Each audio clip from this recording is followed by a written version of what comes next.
Time being 7 o'clock, I'll call the Monday, May 23rd, 2022 meeting of the Oxford Planning Board to order. First on the agenda, plans not requiring subdivision approval. We have one. I'll turn that over to the subcommittee chairman, Jeff Staff. Thank you. The applicant is Scott Urella. Want to come on up, Scott? The mailing address is 98 Federal Hill Road. Yeah. Property information is Assessors Map 25, I believe. Parcel B10-02, zoning district is R2. Proposed number of lots is 2. Yeah.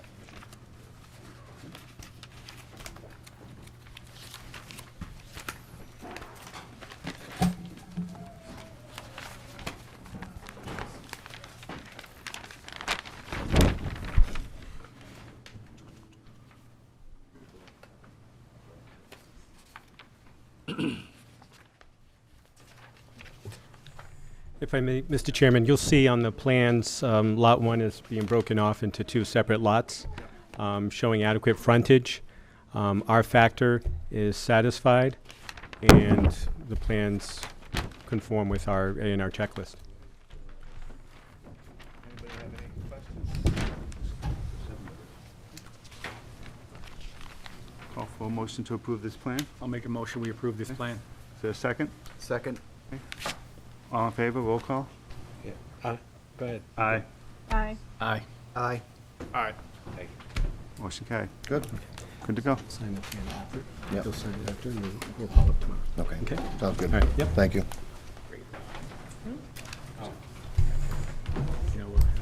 Turn the meeting back over to you, Rich. Thank you.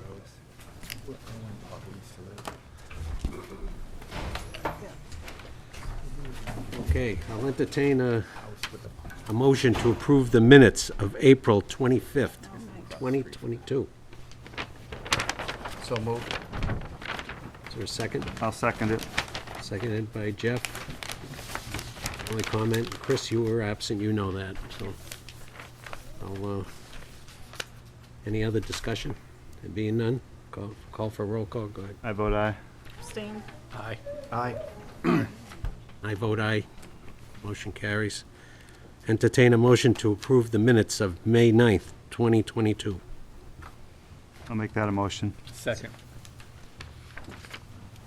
Okay, further discussion? I think I was absent, yes. Matthew was absent. Yeah. Okay, no discussion, we'll entertain, I vote aye. Aye. Aye. Aye. Abstain? and I vote aye, carried. Okay, we got 60 Mount Pleasant Street, right of first refusal. Jeff, this is where you're Yeah, coming? yeah. There's nothing, it's not that big of a, No, it's not that.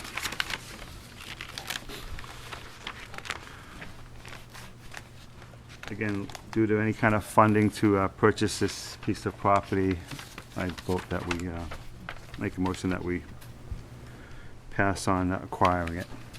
Second. seconded by, Greg. Further discussion? Roll call. I vote aye. Aye. Aye. Aye. Aye. I vote aye, carried unanimously.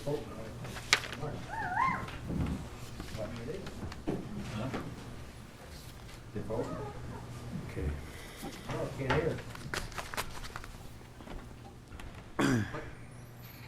We haven't gotten to the main We were event taking yet. care of our business after this public hearing because it is now 7:05.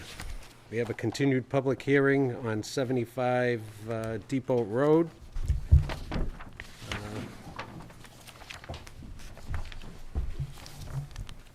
Since we opened this public hearing, This is the first set. Second set is also. we've had back and forth discussions with our third-party reviewer and the Okay. proponent, and plans have been updated again. So I think I'll turn it over to the engineering firm to bring us up to date. Thank you. Good evening, members of the board. For the record, my name is Kevin Soley. I'm a licensed professional engineer in the Commonwealth with Solely Engineering. Office is located at 11 Vanderbilt Ave, Norwood, Mass.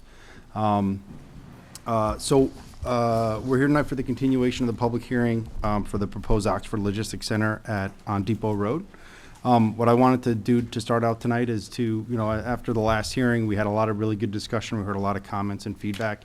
We made a couple of changes to address and respond to the comments raised by the board, some of the comments raised by the peer reviewer. I wanted to review those changes because I feel, as I've said from the beginning, I think a lot of those changes we've been able to make will certainly improve the project. I wanted to review those with you and then see if there's any other further comments or questions. Just to orient everyone, the site's obviously located at the intersection of Depot Road and 395. Millbury, the Providence-Worcester Railroad right-of-way borders our site on the east, essentially, and then Millbury Road further east from that. So as we discussed at the last meeting, a lot of the concerns and questions were raised surrounded traffic and the access for our proposed site driveway onto Depot Road and how we were going to ensure and protect against any adverse impacts to the residents along Millbury Road and how to really minimize some of that potential traffic. And also in response to a comment letter received by the town of Auburn who expressed similar concerns. And I know we discussed that at length with the peer reviewer, Kevin DeAndre from TEC. So we actually were able to propose some modifications. So this was our previous intersection design, which just had, full movement out, full movement in, and some geometric improvements to Depot Road. But what it did is it proposed a shared left turn lane and through movement to get into the site, channelized right turns over to Millbury Road, and again, full movement out. So what you have in front of you is a proposed modification to our proposed site access, and you can see it best here. We're proposing to restrict all exiting movements from this project to Depot Road and to 395. So it's a right out only.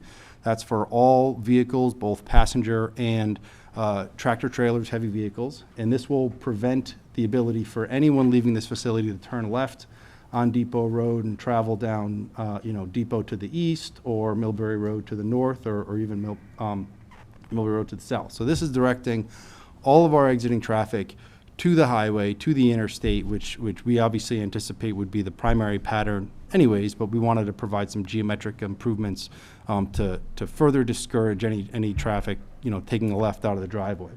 Additionally, we've proposed some modifications to the access to the site from Depot Road. We're now proposing a dedicated left turn lane so that whether it's passenger vehicles from employees or tractor trailers visiting the facility, they'd be able to have a dedicated left turn lane to not inhibit or impede anybody who wants to continue down Depot Road to either turn left onto Millbury or to continue straight on Depot or even turn right onto Millbury. So we've been able to propose some geometric modifications to the site to, again, to provide that dedicated left turn movement in and then to allow for, to not inhibit those vehicles that are on Depot Road that are continuing throughout the network. Some of the other questions and comments that were discussed surrounded potential impacts or increase in heavy vehicles along Millbury Road or some of the other side streets. This area is a little hard to see, but the site's located here, 395, 95, Worcester's up in this corner. And then, some of the concerns that were raised by Kevin DeAndre was the potential where if you were to, let's say someone was coming to the site from Rhode Island, and if you just plug this address into your Google Maps or Waze or some of those more popular GPS apps, the concern was you could potentially be directed off of the highway and then through side streets to come across, traveling from east to west, and then come down Millbury Road, or even coming from the Route 12 corridor in Auburn to come down these roads. Now, one of the things that we looked at was obviously most people in passenger cars are using Google Maps or Waze or Apple Maps, one of those apps. But the tractor trailer community actually has different apps that they use because truckers and people who are driving those heavy vehicles aren't necessarily going to take the same path because of a number of geometric constraints. In fact, the ramp coming off of the highway here has actually recently been improved with recently been improved with some turning circles, with some, rotaries with some pretty tight radii, that's really going to discourage any of those larger vehicles anyways. But what we did is we looked at 3 different apps that were that are prepared and used specifically by truckers. And we wanted to plug in, different routes to understand if a trucker was coming from, say, Rhode Island or Worcester or somewhere else, to make sure that it's going to direct those people to come in off of 395. So we actually looked at 3 different apps, Trucker Path, Truck Map, and Hammer. These are all apps used by the trucking community. And each one of them all directs all vehicles, whether it's from Rhode Island or anywhere else, to go and use those highway routes. And this keeps those vehicles off of those side streets and addresses those concerns that kind of came from the town of Auburn, came from a number of the residents along Millbury Road. And we just kind of wanted to reinforce that not only will geometric constraints kind of prohibit those vehicles from using those roads, but also it's reinforced by the fact that these trucker apps and these truck routes further define and encourage any of these tractor trailers to stay on those major highways and those interstates, is because that's what really the infrastructure is designed and constructed to accommodate those larger vehicles. So, Can you go back, I'm sorry, but could you go back to the Providence, so what, on the Providence one? Sure. So is that 395 that's out, because the other ones have like 395 going up, so what's that route? So going this down is- from Providence up to, Oh, 146. 146. yeah, so that's going up 146. all the way to 95 and then over and then down 395. And all these apps are the same. They all discourage any kind of trips on those smaller local roads, which I think is, not only what we expect in practice, but also reinforced by the apps and the navigating apps themselves.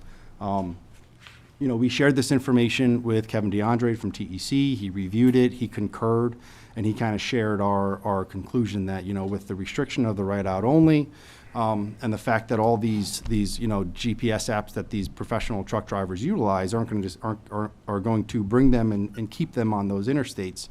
We believe that this more than adequately addresses the concerns raised by both the town of Auburn and a lot of the residents along Millbury Road regarding potential impact from heavy vehicles.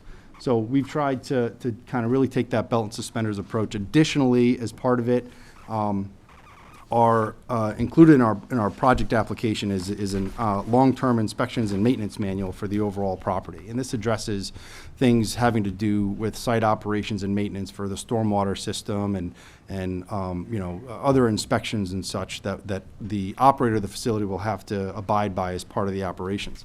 Included in that, are training for the snowplow removal company, so they're not plowing snow into areas close to any natural resources on the property and designated snow areas. But we've also incorporated into this an operator training for truck drivers and truck delivery operator training to further enforce and encourage and make it very clear that all access to the site has to come through 395. There's no left turns, obviously, leaving the property. That any incoming vehicles should really be taking the highways and avoiding local roads at all costs. So, that operator training has been incorporated into that operations and maintenance manual, which is part of the application materials, and would be something that would be condition, something the operations would have to follow.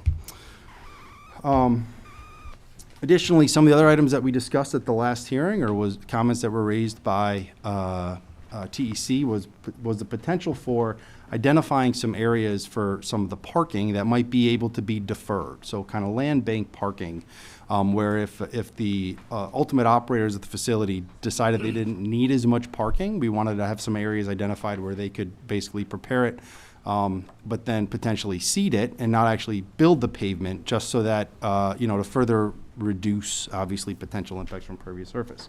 So we've identified 2 areas, essentially the end rows on both sides of the parking lot. These are potential spaces that could essentially be land banked. So, but what we're, as part of our application, we're basically saying that, we anticipate the need for tenants to potentially need these spaces. However, if once tenants are identified, if they're able to operate with less parking, the parking kind of showed outside of these red boxes, then we'd agree to essentially not construct those spaces to further increase the green space on the property, to allow for some additional pervious surface. Additionally, we also wanted to identify some employee amenity areas, and these actually can kind of coincide, in a couple of different locations close to the employee entrances to the facility. So we have one in the northeast corner, one in the northwest corner, the southwest corner of the building, and then the southeast corner of the building. So we've also identified some employee amenity areas, which can kind of have some picnic tables and things like that, so that employees for the facility could actually have lunch outside, things like that. So we wanted to identify those areas as well.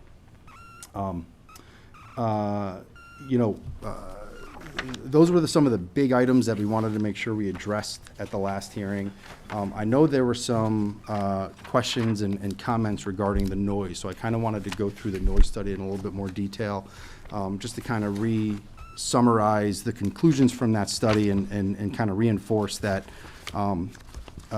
we really wouldn't impact or have any adverse impact from a noise standpoint. So again, as part of our, let me just go back to this one. So as part of our submission materials, we included a noise study prepared by Tech Environmental. It's a company that's highly well respected and focuses on performing noise evaluations to understand if a project is going to have potential impact to the surrounding environment. And what they did is they went and they modeled what the background baseline noise levels were, and incorporated and looked at all of the potential noise sources that could be created by the proposed development. So that includes, the truck traffic, the truck idling, and potential for backup beepers, a yard truck, the rooftop equipment, any truck idling or anything like that. And what they did is they had to follow the guidelines for the Massachusetts DEP noise policy. And that basically establishes and sets up parameters that you have to look at when you're looking at a study like this to ensure that there isn't an increase in the broadband sound pressure level of more than 10 decibels above the ambient or background condition. So what they did, and what's included in your packet obviously, is an analysis of several noise receptors, all along Millbury Road and going all the way over to Old Worcester Road and Wellington Road. And what they did and what they concluded in their table is that the facility complies with that requirement, and it does not create an increase in decibel levels over 10 dBA for any of the areas identified and for any of the noise sources. And unfortunately, I don't have a PDF of it, but Table 3 from that report actually shows what the facility design goal is, and it actually identifies all continuous sound sources with the truck idlings, with the truck backup beepers, and with truck yard activity, and demonstrates that each one of those areas complies. And I wanted to kind of give you also some benchmarks or some reference points in terms of what this noise level actually relates to. So our facility design goal, based on the kind of the ambient levels, are 45 to 50 dBA. And further up Millbury Road actually even drops to 40. Now, just so everyone's aware, a noise level of 50 dBA, I'll say the conversation this evening with me speaking is probably around 65 dBA. So normal conversations that you have is roughly within that range. So included in the noise study are common sound levels. So, a 50 dBA sound level from an indoor sound standpoint would be a dishwasher in the next room. So when you hear that dishwasher running, that's about a 50 dBA.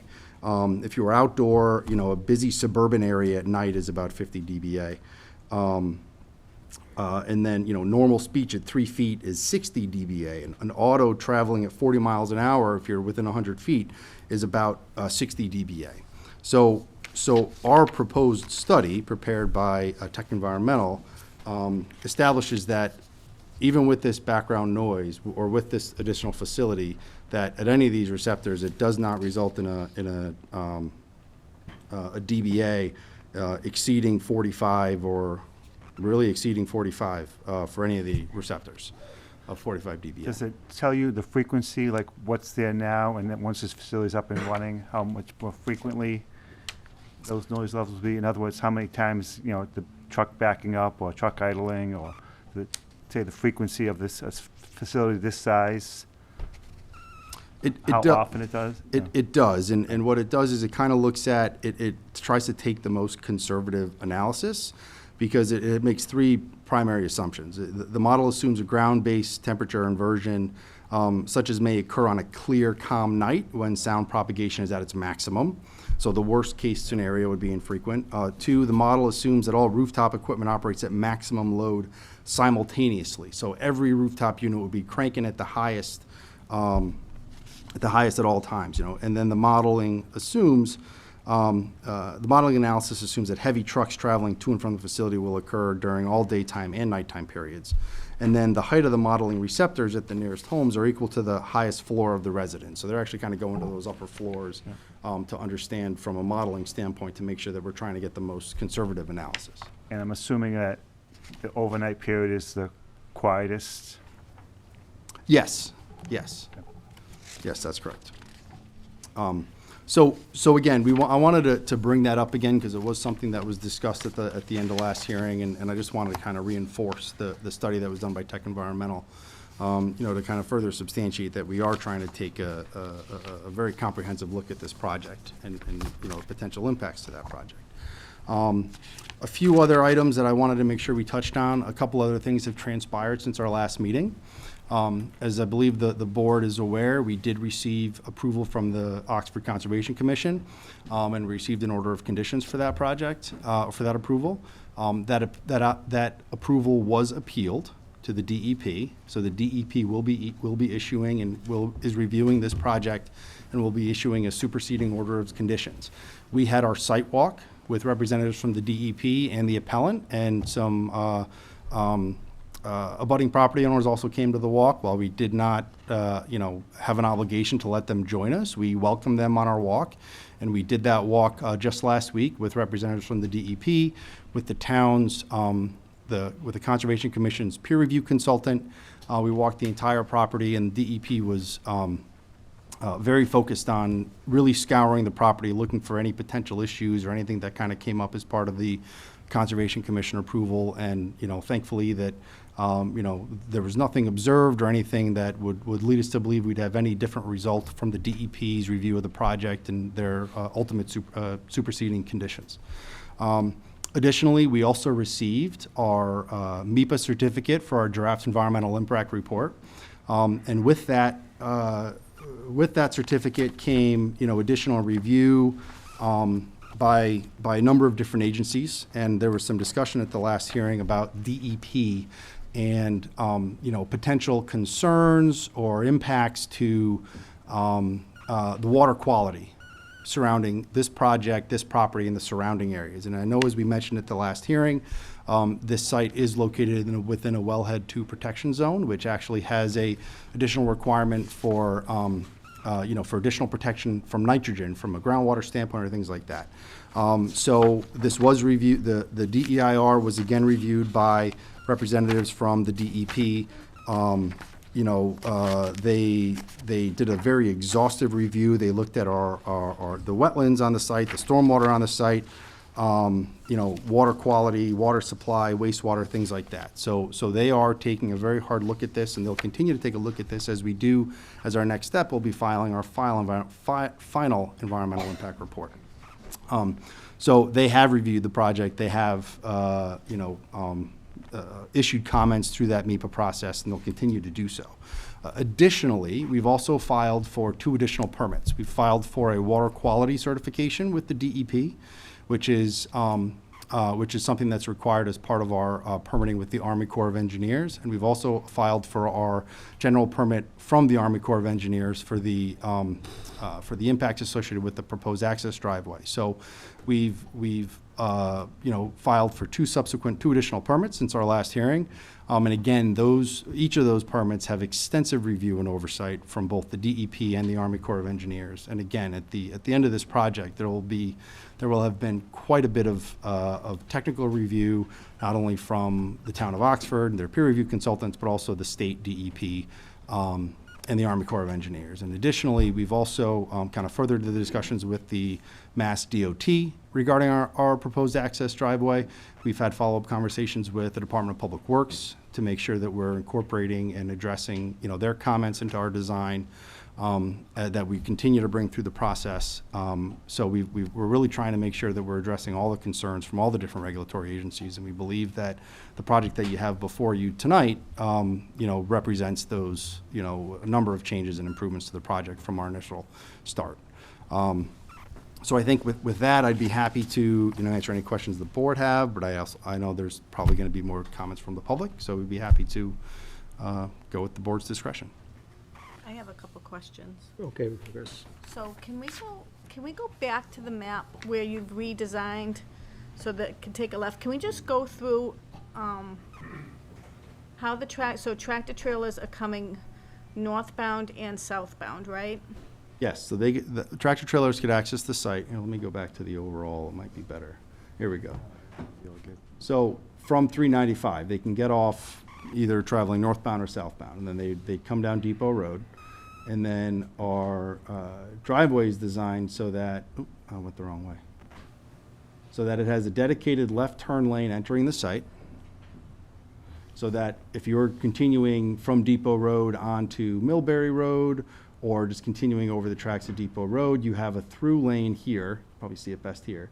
You continue to go through and, avoid any of that impact from, from those vehicles. So where is the exit from southbound compared to where that entrance is? Sure, so the southbound, if you're traveling southbound 395, you come off. And you take a left. You take a I'm left. sorry, going north.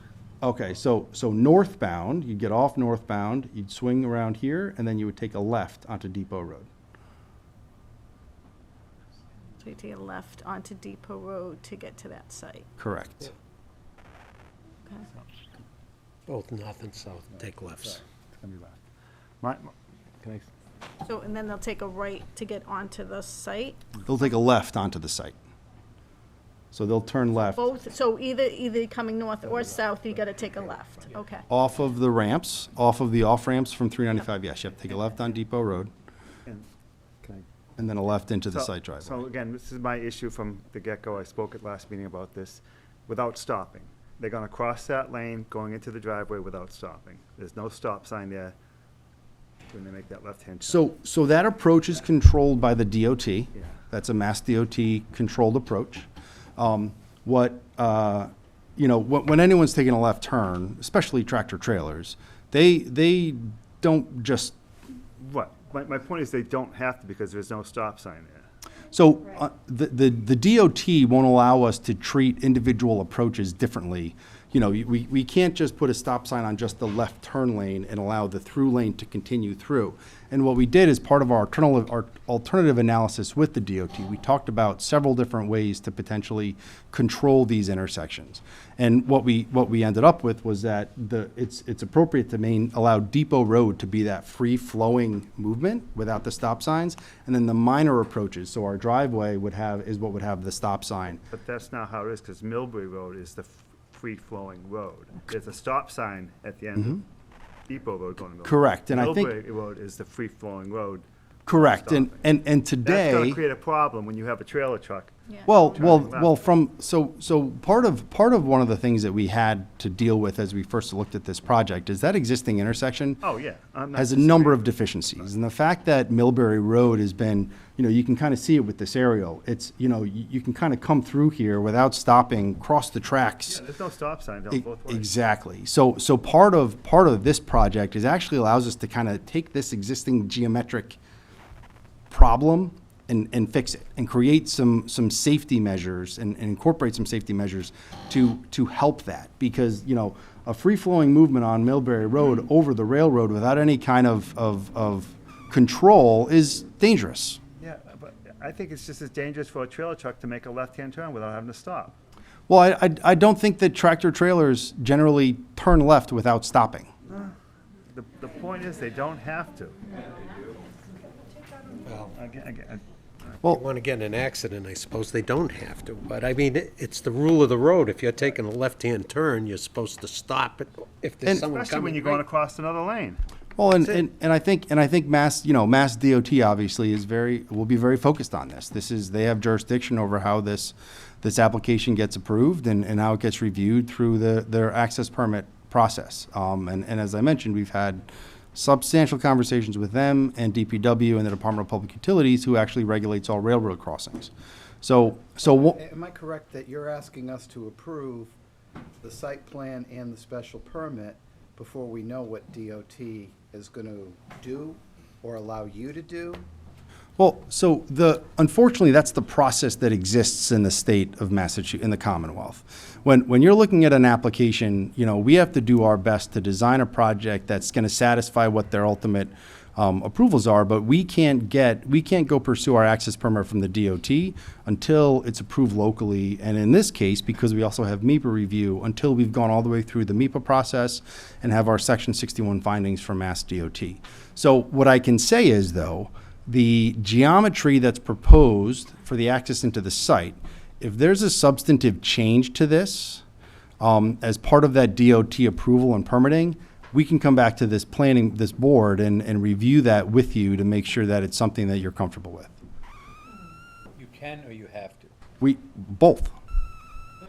If there's a substantive change from an access standpoint from what we present to this board, we could come back to you. We'd have to come back to you. Yes, we'd have to come back to you. Have you asked DOT to restrict truck travel on Millbury Road? We haven't, because everything we're proposing, when you look at this, the fact that we're restricting right-out movements, or we're restricting our exit to only right-out, and we're eliminating the opportunity for any of our tractor trailers to go on Millbury Road, we haven't gone through that process. And there is a process to go through, but in order to even ask the DOT, you have to have a minimum percentage of heavy vehicles on those local roadways. I know that we've had several conversations with town staff about looking at that study, but one of the things that we've proposed is a study, a post-occupancy study, to evaluate and look at the trips coming in and out of our driveway and verify that it's consistent with our findings from our traffic report. And that if there's any increase or discrepancies between our anticipated traffic and the actual traffic, we would do additional analysis at further intersections. And then if something were to show heavy vehicles on Millbury Road, it's certainly within this board's authority to require an additional study or to potentially pursue that. I think it was discussed at the last hearing at length with the board's peer review consultant that the process that goes through with DOT is somewhat independent from this application, but I think this applicant has shown that they're certainly willing to work with the town and the board to try to address those concerns. So I just have one more question. So you mentioned at the beginning of a conversation that the DEP appealed. So can you just explain that a little further? Like yes. What's happening now? Sure. So the Oxford Conservation Commission approved our project and issued an order of conditions. A concerned party appealed that order of conditions to the DEP. The DEP is now doing their own review of the record, and we did a site walk with representatives from the DEP, and they will be issuing a superseding order of conditions related to this project. So we don't know what that is yet. They won't issue that until we're done with the MEPA process, until we have a final environmental investigation report certificate from MEPA. That has to finish the process before they'll issue that. Mr. Chairman, if I may as well, with respect to the orders of the conditions and the appeal, I reached out to Judith Schmitz, who is one of the regional wetland specialists, with respect to this exact point, whereas the OCC is being appealed, what happens to all of the local conditions from the Conservation Commission? And she responded back, if Mass DEP approves a project with a superseding orders of conditions, SOC, all or many of the local special conditions are incorporated in our SOC, in Mass DEP's. Often, SOCs are issued as affirmations of the local orders of conditions and are attached in their entirety. If an approval is not an affirmation, so if the state does not affirm the Conservation Commission's orders of conditions, all reasonable conditions are carried over from the local orders of conditions, but DP has discretion. So if they do affirm, in essence, what was critically important was to understand whether or not those special conditions that Conservation spent time crafting, I believe some 35 plus or so conditions, that those would be incorporated when Mass DEP issues their decision if they affirm it. If they don't affirm, then they could certainly modify as they see fit. It's a superseding power that DEP certainly has in this scenario. Did the original order of condition issued by the town call for testing wells on the site? They did not. There was not any requirements. DEP in the appeal process indicated any investigation as to impacts on the quality of drinking water? They have not. They have not. There's, generally there needs to be some sort of reason or concern identified to trigger the need to do that sort of testing. The proposed project, as I mentioned, has been designed in compliance with all of the regulatory guidance documents associated with this type of project, and with the number of permits we have to secure, including the water quality, the 401 water quality certificate, and the additional permitting we have to do with the Board of Health for our proposed septic system. There are additional belt and suspenders design requirements that have to be incorporated into all of our materials. So as I mentioned at the last hearing, the fact that we have a septic system here, and because we're in the wellhead protection area, we actually have to provide a recirculating sand filter, which provides further treatment from a nitrogen standpoint to ensure that everything that happens here is all done in accordance with the requirements. So the fact that there's no proposal for any kind of,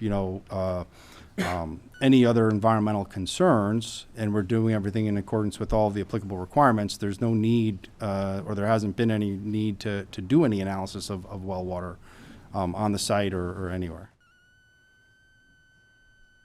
And DEP is very focused on it. They're, DEP, Army Corps, all the additional permits and requirements that we have to follow, they are very much focused on, potential, any potential environmental concerns that could be related to the project.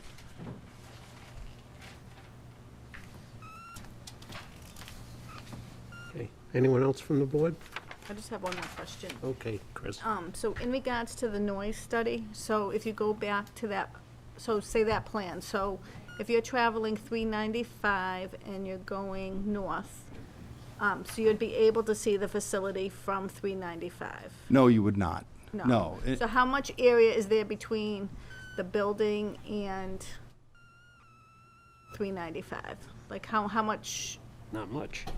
Well, no, this scale might be deceiving. So So when you travel north on 395 now, what you can see is that rock outcrop along the highway, right? So you have 395, and then the rock comes up. We're proposing, especially in this area here, to lower the grade. So essentially, what's going to happen is once you're in line with the building, you're going to have 395, you're going to have the rock face that goes up along the highway. That's going to continue up into a peak, and then we'll be proposing to remove some of that material to accommodate our proposed construction. So there's essentially an earthen buffer between 395 and our proposed facility. So I'm gonna just based on looking at this, there's probably 400 feet between 395 and our building. So there's a substantive buffer that's being, and you can see it. You can see where the property line is, where the right of way for the highway is, and then, how far of a separation we have from that property line itself and from 395. Let's have one more question. Okay, Are you still proposing 24/7 as far as operations, and why this type of facility would have to have something like that? We are requesting to allow for that. I think that's something that's, that there aren't any, from an operational standpoint, these facilities like this, they do typically require 24-hour operations, and we're concerned that if there are restrictions on that, it'd be difficult to find a potential user for the facility. How many trucks do you plan to go into the facility in a 24-hour period? Don't know if I have those. I'd have to look, I'd want to review. the traffic report. Rough but right. I'm not holding you to it, but rough but right. Are we talking 100 trips a day? For trucks throughout the entirety of the day? Mm-hmm. I think it was somewhere in that ballpark. You know, predominantly, maybe a little bit more, but, you know, the employees would be the majority of the traffic coming in and out of the facility. Yes, ma'am. We'll open it up to, Yeah, you gotta come up to the mic and your name and address, please. Thank you. Okay. Hi, I'm Anna Marie. I live on Shea Lane. So the proposed number of tractor trailers in your proposal, as written by you or your organization, states 135 per shift. 2 shifts is 270. 3 shifts is 405. Thank you.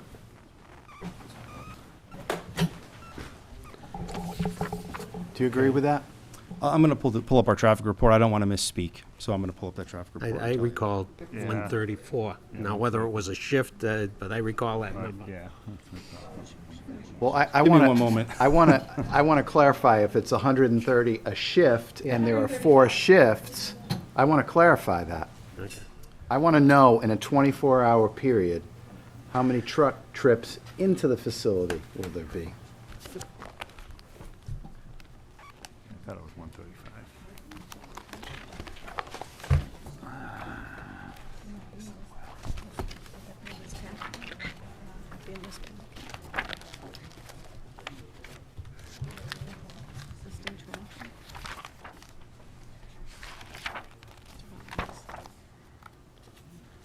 Was on the introduction. Here it is. The impact studies right there. Oh, perfect. Thank you.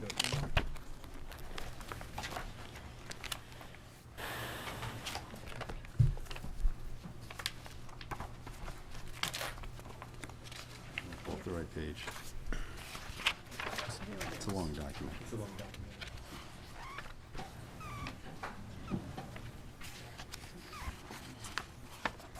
Here we go. Go ahead.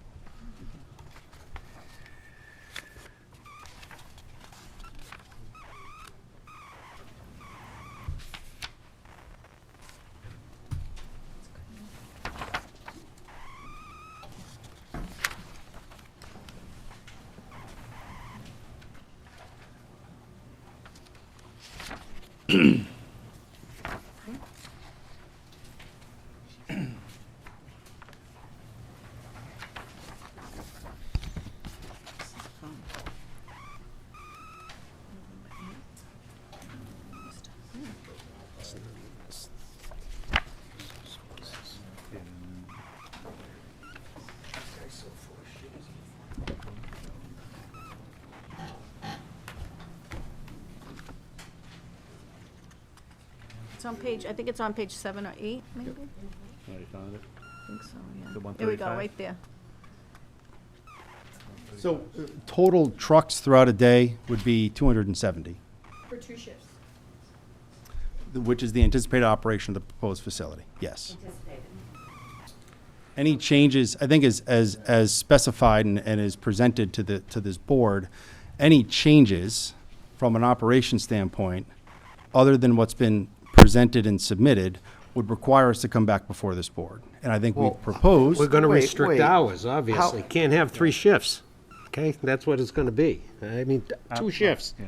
You state it right in your report, 2 shifts, so that's what you're gonna start with. So if you're So, gonna have a hard time getting a tenant, that's because of how you're presenting it to us. Yeah, so if, so the These- papers say 2 shifts, but you're telling us to attract any tenant to this facility for its design purpose, you're gonna run 24 hours a day. So- And that's gonna be 4 something These, a day. the proposed trip generation for this facility is based on a 24-hour operation. That's what we've prepared and analyzed as part of this project. Now, the trip generation rates established by the Institute of Transportation Engineers and accepted by the Massachusetts DOT are based on national and regional studies for similar and comparable facilities. I appreciate As that. discussed at the last hearing, there are a number of different variables we can use to estimate trips. We've done it based on the most conservative variable of employees. We're trying to be as open and forthcoming as we can be and use the best industry data that we can to substantiate our findings.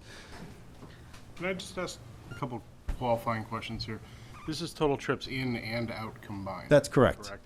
So, I mean, if you do some quick math on this, even at 135 per shift on 3 shifts, that's one vehicle entering or exiting this facility every roughly 4 minutes, 3.5 to 4 minutes.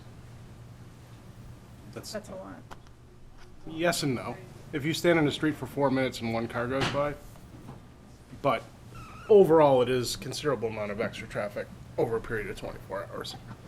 So Tony, can you scroll down a little bit on that? So at the bottom, it mentions 30% to and from north via interstate, 395, 8% from Millbury Street, 25%, 20% from south interstate 395, and then 10% south from Millbury Street. So where is that 10% and 8% coming from? So this was our initial traffic study that was submitted. What you have on the board is the initial study we submitted prior to the modifications to the driveway to restrict the right-out movements.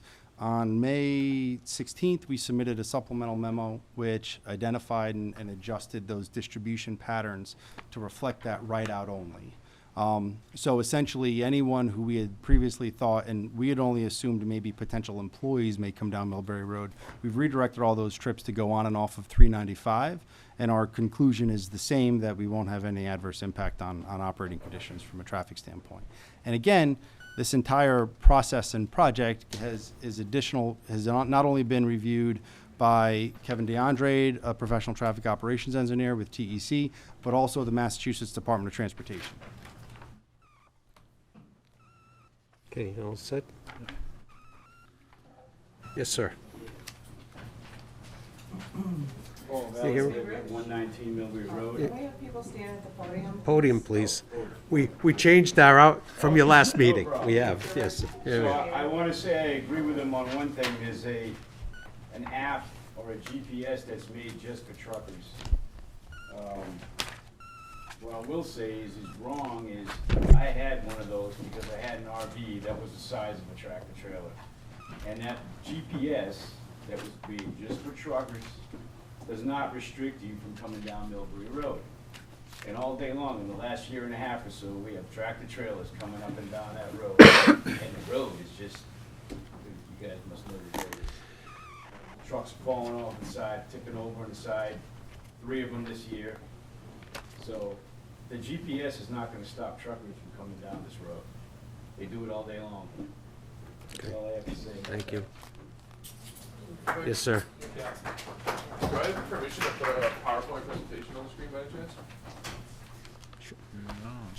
I don't care. You got it ready to go?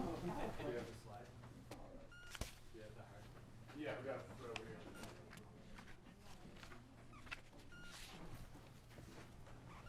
Is it okay if I just use the mouse? Sure. Yeah. This is the they gave me. I can't You can't be use sure it? that it's not corrupt, and I also don't know what's on Okay, it. so you can't use We it. asked for the presentations ahead of time. If you want to look on his laptop first, and see if it's acceptable to be played. No, or- I don't want to interfere with you. I don't want to interfere with your equipment. Yeah, I just Okay. asked my boss. and she Okay, that's said fine. we're That's supposed fine. to get it That's ahead fine. of time. No, you can give it back. No PowerPoint. You just got to present your findings. Pretty similar, yes. Yeah, well, I want to make one point real quick. Could you identify yourself, please? We put it together as a group of neighbors, so the PowerPoint that he's working with, if he could at least have it on his laptop there to show you guys. Sure. Without interfering with the equipment. He gave us everything we need. We have it. We have Gave us copies. everything we need. That's probably on that PowerPoint, That's the same thing, right? basically. Yeah. All right, so my name is Jake Cussy. I just wanted to make Hey, one thing. what's your address, please?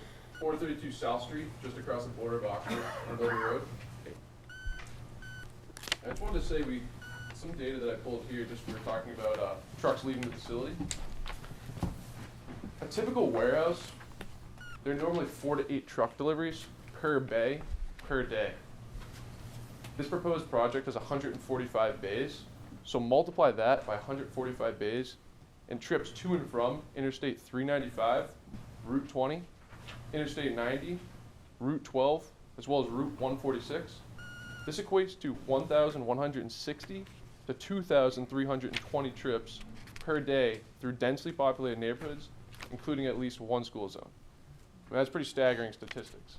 1,160 to 2,320 trips through these neighborhoods on Millbury Road. Thank you.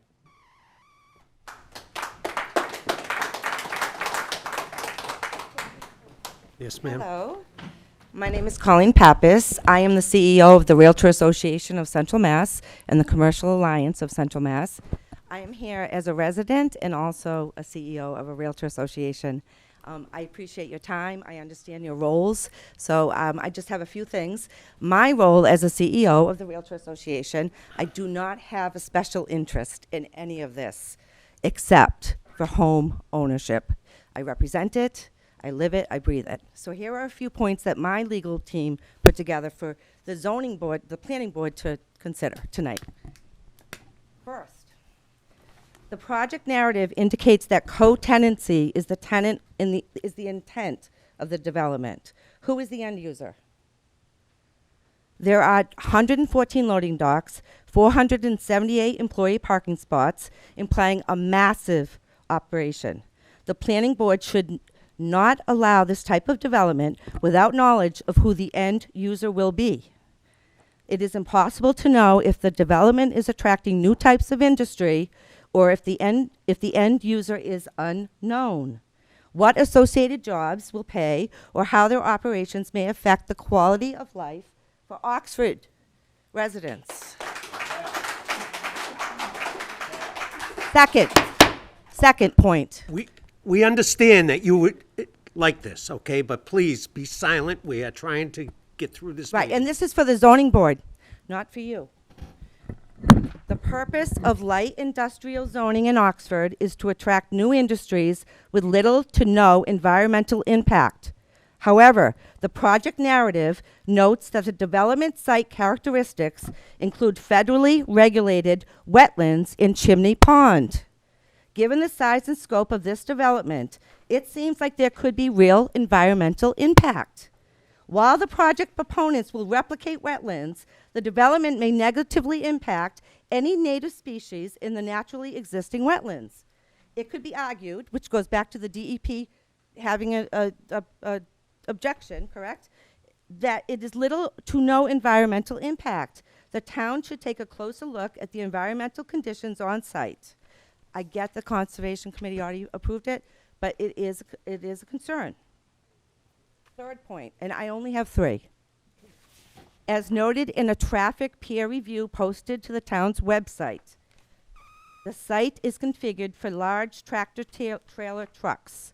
If the site is converted to a last mile customer-oriented warehouse and delivery hub, the traffic generation will be significantly higher than depicted in the applicant's traffic study, and on-site fleet parking needs will be extremely different.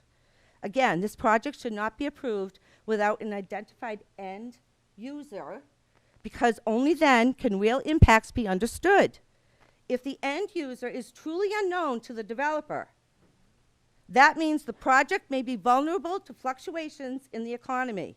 If Amazon presents as the only interested tenant, what is to stop the proponent from leasing to them out of economic necessity? Thank you. You got something new to offer? I do have something. Thank you. That's all I expect. And Something new. I won't give you a history lesson. Don't. All right, Richard Vaca, 24 Burbank Street. I'm here to talk about the dam itself, right, and the Army Corps of Engineers. But I listened for 45 minutes now of him saying, this gentleman right here, saying things that are not true. Okay, I want to address 2 things that he said that are not true before I start talking about the dam itself and the Army Corps of Engineers. All right, first thing he says, right, he says that the noise level is not going to increase much more than it is now. right? I grew up down Chimney Pond, right? I know Chimney, I have a 45-year history of Chimney Pond Dam in that area. And that, other than the train going by, right, that area is dead quiet. You go in the woods, you walk on that road all the way to Auburn, you walk in them woods, and that is silence, right? Peaceful, right? And he's trying to tell me he's going to bring 1,000, 2,000 trucks there, and it's only going to be 45 decibels? Come on now, okay? Yeah, I mean, you know, I'm not a sound expert, but I have basic common sense, and I know that area very well, okay? Another thing he addresses is about this is not conservation, but he brought it up, okay? He wants to talk about no impact to wildlife in that area. Now, there's endangered species that go on the Auburn side, right? He's trying to make it sound like they're not going to cross over onto the Oxford side, okay? Which is wrong, okay? Now, when I was down there picking up tires recently, somebody dumped 450 tires. I was pulling these tires out of dirt because people buried them, right? What came out of the dirt was a milk snake.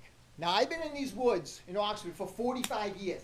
I have never seen a milk snake. I've seen copperhead snakes, right? Never seen a milk snake. If I never pulled those tires apart that were buried in the dirt, I would have never seen this milk snake, okay? Right? He had my girlfriend's house. We have an in-ground pool, right? I have to go out there every single night, right, to go get tree frogs, right? These big tree frogs that go in the pool. You look around all during the daytime, you will not find a single tree frog, right? Nighttime, the thing's loaded full of them, right? So I got to go in there and get them out of there before they lay tadpole. The only way you're going to know about the impact of animals is if you're out there at night, right? You really know what you're doing, right? And you're sitting there flashlights, lifting up rocks and going all around, right? So to say that they know all the animals down there, right?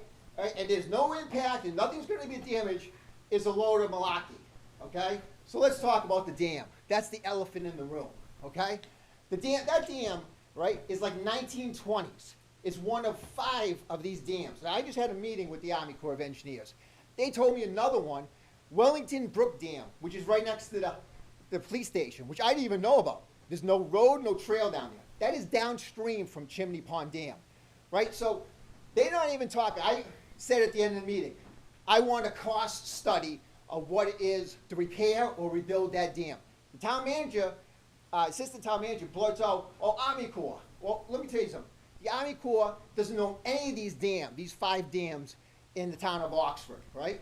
This is almost a 200-year-old problem that the town of Oxford has kicked down the can road. They own this property down to Chimney Pond Dam. They refuse to do anything about the dam. They refuse to clean the area when they owned it or maintain the property. Now they want to pawn it off on somebody we don't even know and saying that, oh, well, maybe they'll fix the dam and maybe they won't.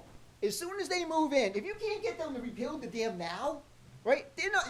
You have a snowball prance in hell of actually trying to get them to rebuild the dam after they actually move in, right? And a failure of Chimney Pond Dam will cause a cascading effect down the line. So, right, that is a massive body of water. That dam is 40 feet tall, right? That thing, they're going to have a rush of water coming down there. It's going to take out Wellington Brook Dam, right? Then it's going to come down, right? And it's going to take out Lowe's Pond Dam, okay? The town manager, instead of the town manager, people want to blame the planning board. The planning board ain't doing this. It's the town manager that's doing this, okay? I don't know that for a fact, and Well, I mean, you this shouldn't thing was either, never done okay? before. But I'm just saying this, though, right? Instead of making secret deals with Amazon, the town manager should be Mr. Chairman. probably to the Army Mr. Corps of Chairman. Engineers Listen, out in Washington, D.C. Thank you, had enough. Yeah. No, someone else new, please. If I may just address that. So as part of our project, well, two things. One of the DEP site walk, representatives from the DEP were out there in all of these water bodies with the skimmer looking for tadpoles, frogs, anything. She was searching for it. They were searching for it because they want to make sure that they're doing the right thing with this review of this project. So I can assure you that there are people highly trained in this who were out there last Wednesday looking for potential habitat or anything like that. As I mentioned, the site is not within a mapped priority habitat for any threatened or endangered species. Okay. Two, as part of our project and as identified in our materials, is we are doing some maintenance and inspection of the dam for Chimney Pond. That is something that is included in our permitting with the DEP and the Army Corps. So I think we are addressing that as part of this application. Thank you. Just, Okay, thank you. Does the applicant own the land underneath the dam? Yes. Yes, sir. Mark Hopkins, 23 Hall Road. 23 Hall Road. I'm looking, do I supposed to sign in on the sign-in sheet here? Or it doesn't have any signatures, but I just was looking at that. Okay. So, my name is Mark Hopkins, and I'm here today to protect our most precious assets. Land, water, the air, we all breathe, scenic roads, our bus routes, our wildlife, to protect the water that we have in our schools, and also our small businesses that depend on that resource. I am a lifelong resident of Oxford. My father was a founding member of Oxford Business Association. He taught me to be honest and that integrity will follow. What brought me to you tonight is my frustrations ascertaining details on this project. In the face of my grandchildren in the future, if this project is approved, if the source of the water in that district is Wellington Brook, which it is, when it is contaminated from industrial uses, not light industrial uses, what do we tell our grandchildren? I am here because I could not stop this at the conservation hearing. The land between Chimney Pond and Auburn's Eddy Pond is split just about half at the power lines. Lifelong resident, been up there all my life. Auburn's zoning in that area is conservation. And the same land makeup to Chimney Pond is going to be industrial. The same land being evaluated separately, but in Oxford's case, it impacts our drinking water directly. So I asked myself, what does Oxford Land Ventures, LLC, do for the citizens of Oxford? They will intrude on our floodplains, our wellhead protection area, our rare wildlife. It will move and replicate our wetlands. Solely Engineering uses a wetland report prepared by EBT, Environmental Consultants Incorporated. Who is representing this company and what are their credentials? In 1992, this project was halted. I have enclosed an article from 1992. It talks about a local conservationist who discovered endangered species of spotted turtles and dragonflies at Chimney Pond. When the local conservationist discovered that the turtles did not make their nests or find eggs at the site, it looked like the green light would be given. But there were still disagreements about changes to existing roads. Wellington Road and Old Depot Road surround the pond area. And as far as I know, these old roads are public access, and this development will remove those roads. There's a road there, it's Trumbull Lane. It goes down, it used to be an ice, they used to make ice for the railroad. And those old roads still go through. And I've been walking those roads for over 40 years. Here are some discrepancies I have identified. The project narrative from Solely Engineering on page 6 incorrectly lists light industrial type uses. It told you all smokestack industries, manufacturing industries, assembly and fabrication industries. He could pull that up. He's got the sheets. I don't have that technology, but I do have copies in here for the board to look at. On page 11, Solely Engineering did not calculate freight and trucking water use. Freight and trucking water use was not calculated. It's just warehouse. The warehouse was calculated. No freight and trucking water use. All I know is the first thing I see when a truck driver comes out, he uses the bathroom. So all that water. With 114 loading docks, and numbers change, I look at things, they say the road's 30 feet wide, now I look, I think it's 60 feet wide. I can't keep track of the stuff, but, you know, in 2 hours, the loading docks and the ability to load and unload in 2 hours, what would the water consumption be? So you have all those bays, but you can unload, load a truck. Now you can bring in another truck. That should be calculated in your water consumption table, which they did not. They designed a septic system for that. This is designed to fail if they don't include all those truckers. So, under the transportation industries, there is freight and trucking terminals. They are not permitted in a light industrial zone. So it's like, you know, you're using two sides of the story to get something, and it's, you know, it's not. I'll continue here. Peer review has been dissolved.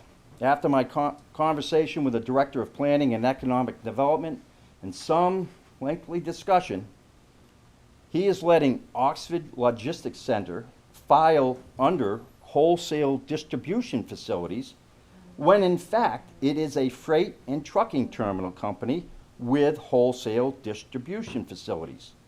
My question is simple. Who is on the Development and Industrial Commission? I was told that committee has been dissolved. So the Special Permitting Review Board is the same as the Planning Board, as far as I find out. Now on page 14 of Oxford zoning bylaws, section 3.9.8, conflict with other laws. The provision of this bylaw shall be considered supplemental of existing zoning bylaws to the extent that a conflict exists between this bylaw and others. The more restrictive bylaw or provision therein shall apply. That means freight and trucking supersedes wholesale distribution, and a use is not permitted in such district. They can't even get a special permit on that.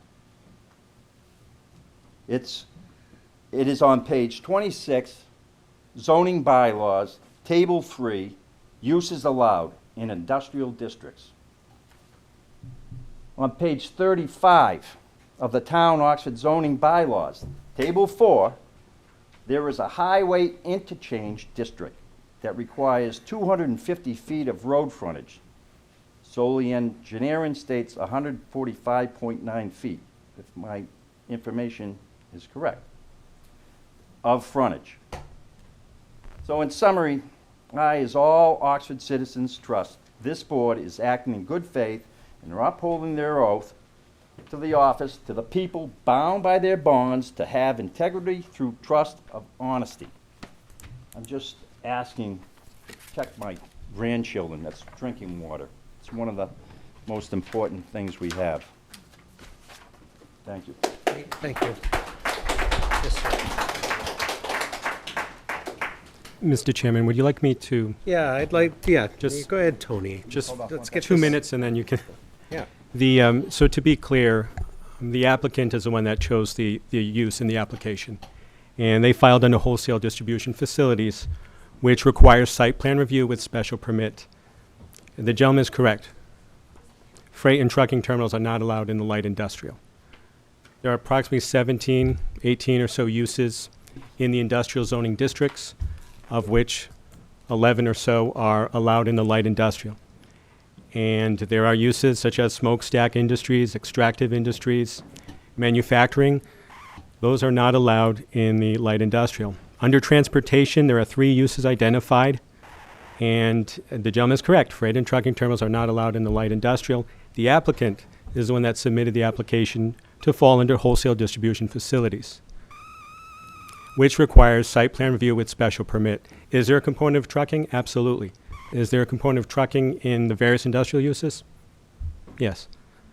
The other reference that the gentleman made too, and I do appreciate as well, he did discuss or touched upon the highway interchange, and that is a separate zoning district that is across from the Market Basket and Oxford Crossing, correct? And highway interchange was interpreted that this type of use would not be allowed there. So I just wanted to clarify that. Thank you. Thank you. Yes, sir. Hi, thank you. Dennis Natoli, 90 Millbury Road, as well as 370 South Street. So I'm on both ends of the spectrum on this project. One of the authors of this little brief that we prepared for you, and I was a little disappointed that we couldn't present a PowerPoint for it. I'm sorry, this is on to the side. Okay, so just to go through this really quick, if possible, because a lot of work into with a lot of citizens in the neighborhood. First of all, important to know that we're not against business growth at all. I'm a capitalist like everybody else. I have businesses. That's not the point. The point. Let me see if I can get that a little better. Sorry, I don't speak too loud.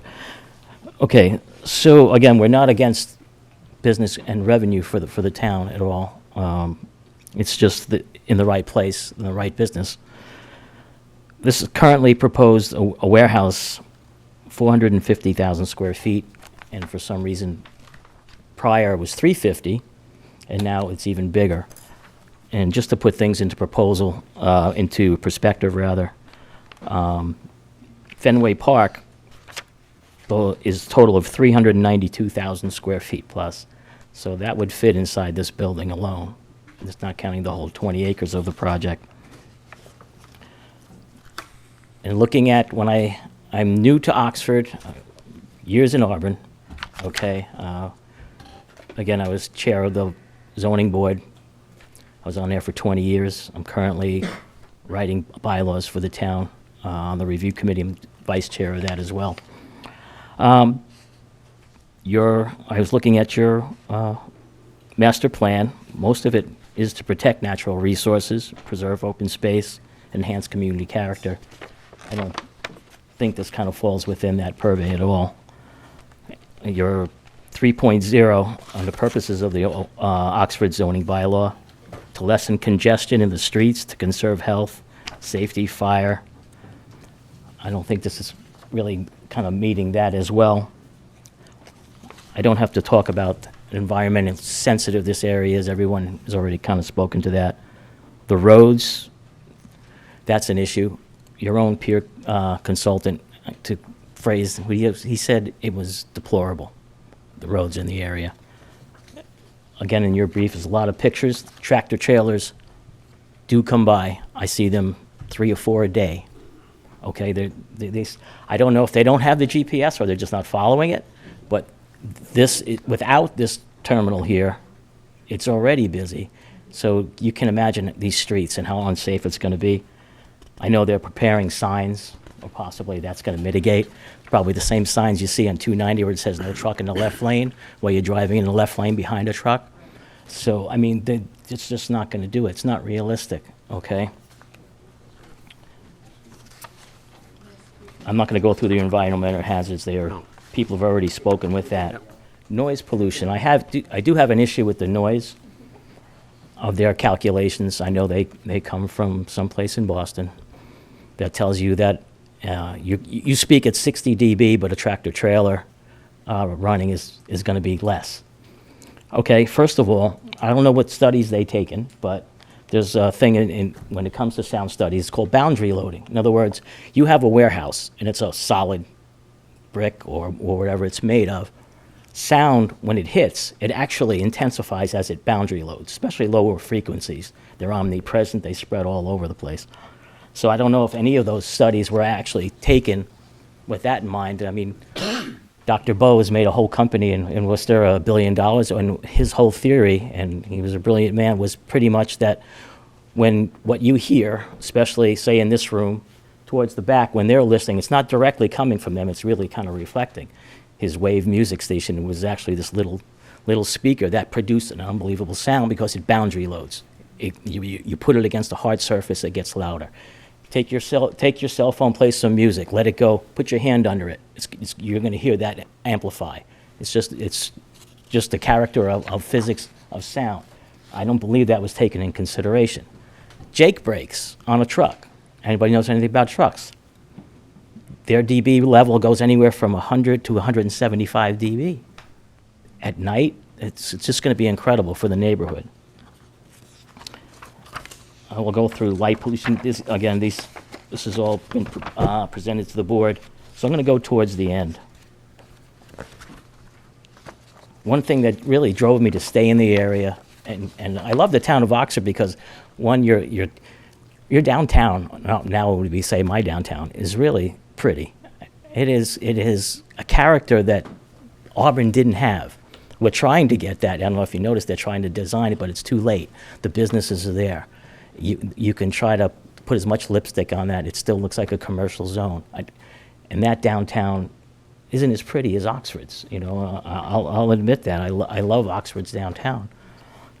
And I think to have something that comes in and changes that character, because they're not just going to travel 395. They're not just going to travel Millbury Road. They're going to travel all through the town. It's going to be not just truck trips. They haven't even mentioned really about just the cars from their employees in shifts, even two. Hopefully that will be the most, but it's going to cause congestion in the town. Let's see. Standards about your bylaw. When the state gave the towns the ability to write their own bylaws, they made sure for special permit that there was standards included. And Oxford, I did look, you have 5 standards. The first standard is the site appropriate for the structure. That's 5.4.1. 5.4.2, soils are suitable for on-site sewer disposal if public sewers aren't available. Again, to this 2 degrees, they'll present you with probably what meets the DEP, I'm sure. That's what they would do. Adequate water supply, I guess they were looking to bring some water from far away. There really isn't any. 4.4.4, very important. The use developed will not adversely affect the neighborhood. I think that's a standard that I can't see this meeting. I can't see a trucking terminal in a residential area not having that effect. 4.4.5, there will be no nuisance or serious hazard to vehicles or pedestrians. Again, that's just not going to be with this type of development. There are other developments that would meet this standard, but not this one. And when granting a special permit, again, the board I served on, it was the ZBA, but we were the special permitting for a few areas in town, so we also did special permits as that. When granting a special permit, the authority must make an affirmative finding as the existence of each condition of the statute. So similar to a variance where you have to meet all the hardships. You have to meet all the standards. So they're not disjunctive. In other words, if you have 5, just meeting 2 or 3 out of 5 doesn't satisfy it. You have to meet 5. Same thing with a variance, you have to meet everything. I mean, you can grant these. I mean, these towns grant variances all the time, and they go through unless they're appealed. And at that point, then they usually fail, because probably 90% of those that are granted don't meet that standard. To be clear, this is a special permit. Correct. Right, Yeah, you have standards Your on. reference of hardship pertains to variances. Yeah, he's Yeah, talking very about good. I know, I he's said talking this- about his experience. I said the standards, right? And there's 5 Yes. standards? No, And you it's are also, it's I conjunctive. just don't want to Oh, mislead yes, anyone. no, I'm sure they know. I'm not, there's experience on this board, I can tell, and There is. yeah, absolutely. And finally, even if you met all the standards, you can say no, okay? Even if they had bylaw, you can say yes. You have the ability to say no. The state granted you that special permit it's really a great tool for designing and making sure projects go through. So at that point, just to be good, there's a interesting, and it was stated, a part where it says special permit and saying no. Communities that say no to bad development, that don't say no to a bad development, will always get the worst of everything. But if you say no, there's always usually a better development coming down the line that would fit the area. So don't be afraid to say no. I know I've heard statements, this is great for the town. The only way I see this possibly being great for the town if there was some sort of financial gain, because every other thing just doesn't fit the town. All right, so some people say this is going to be a win. It's like winning the lottery. You're going to get a lot of income from the town. It's not really accurate if you don't really take out the original what you're making from I don't know what they're coming in for a tax number. Okay, I guess they can't say that until they know exactly what they're going to have in there. Is there a tax estimate on income for the town? When we looked at this, when this came up during tech review, one of the discussions was how much was going to be constructed here and the general estimate. So at that time, it was probably one of the top 10 taxpayers in town. Okay. So for what that's worth, but again, that's working off of early discussions. And No concepts. dollar amount? Is it like a $10 million project? I defer to the applicant, but when we looked at potential tax revenue, it was somewhere around 250, maybe 3. Okay. 100,000, but again, all of that is fluid. Okay, just to make the point on tax revenue, the development on Millbury Road, and I took from where Auburn begins up until Depot Road, there's 35 homes, basically on both sides of the street. There's been homes that I was living on South Street for almost 40 years. There's houses that are 50, 60 years old. The newer houses that are being built, if you go down the street, you'll see 90, 92, 94, 88. I took 10 of the newest houses. The 10 newest houses, again, the evolution is they're not building small houses, they're building boom homes.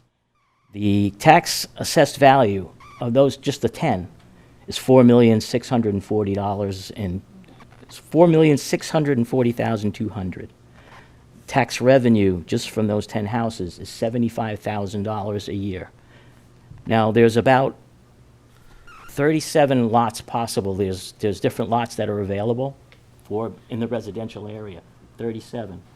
If you took an average of 464,200 times the 37. That's an income of assessed value $17,160,740. Now, the advantage of that, if you build something like this, to say that it wouldn't affect the land values, because it would. There's already a beautiful home that just went, they put a for sale sign as soon as this started going through. And that's a real shame. There really isn't much of a tax benefit, because you'll lose on one end. If Oxford had a dual tax rate, but they don't, it's $16.16 for residential, $16.16 for commercial. You would, I don't know the calculations on, like I said, how much this is, but you're looking at $277,317 a year in tax revenue just from what could be developed there. So when they talk about future development, you put that in jeopardy by putting a truck terminal in this area. And I guess for the final, if you say, I respectfully, and the many citizens who put some work into this little brief that you have, really respectfully wish you would, to say no. You have the power, no doubt. There's case law in there. This is not good for the community on whole. And you don't even factor in it's not just the roads that you see on Millbury. As they travel, and one of the graphs you're going to see is that a truck, 18,000 pounds, single axle, does the equivalent of road damage as 5,000 cars. So calculate all that in, and you're going to see that it's not worth it. Thank you.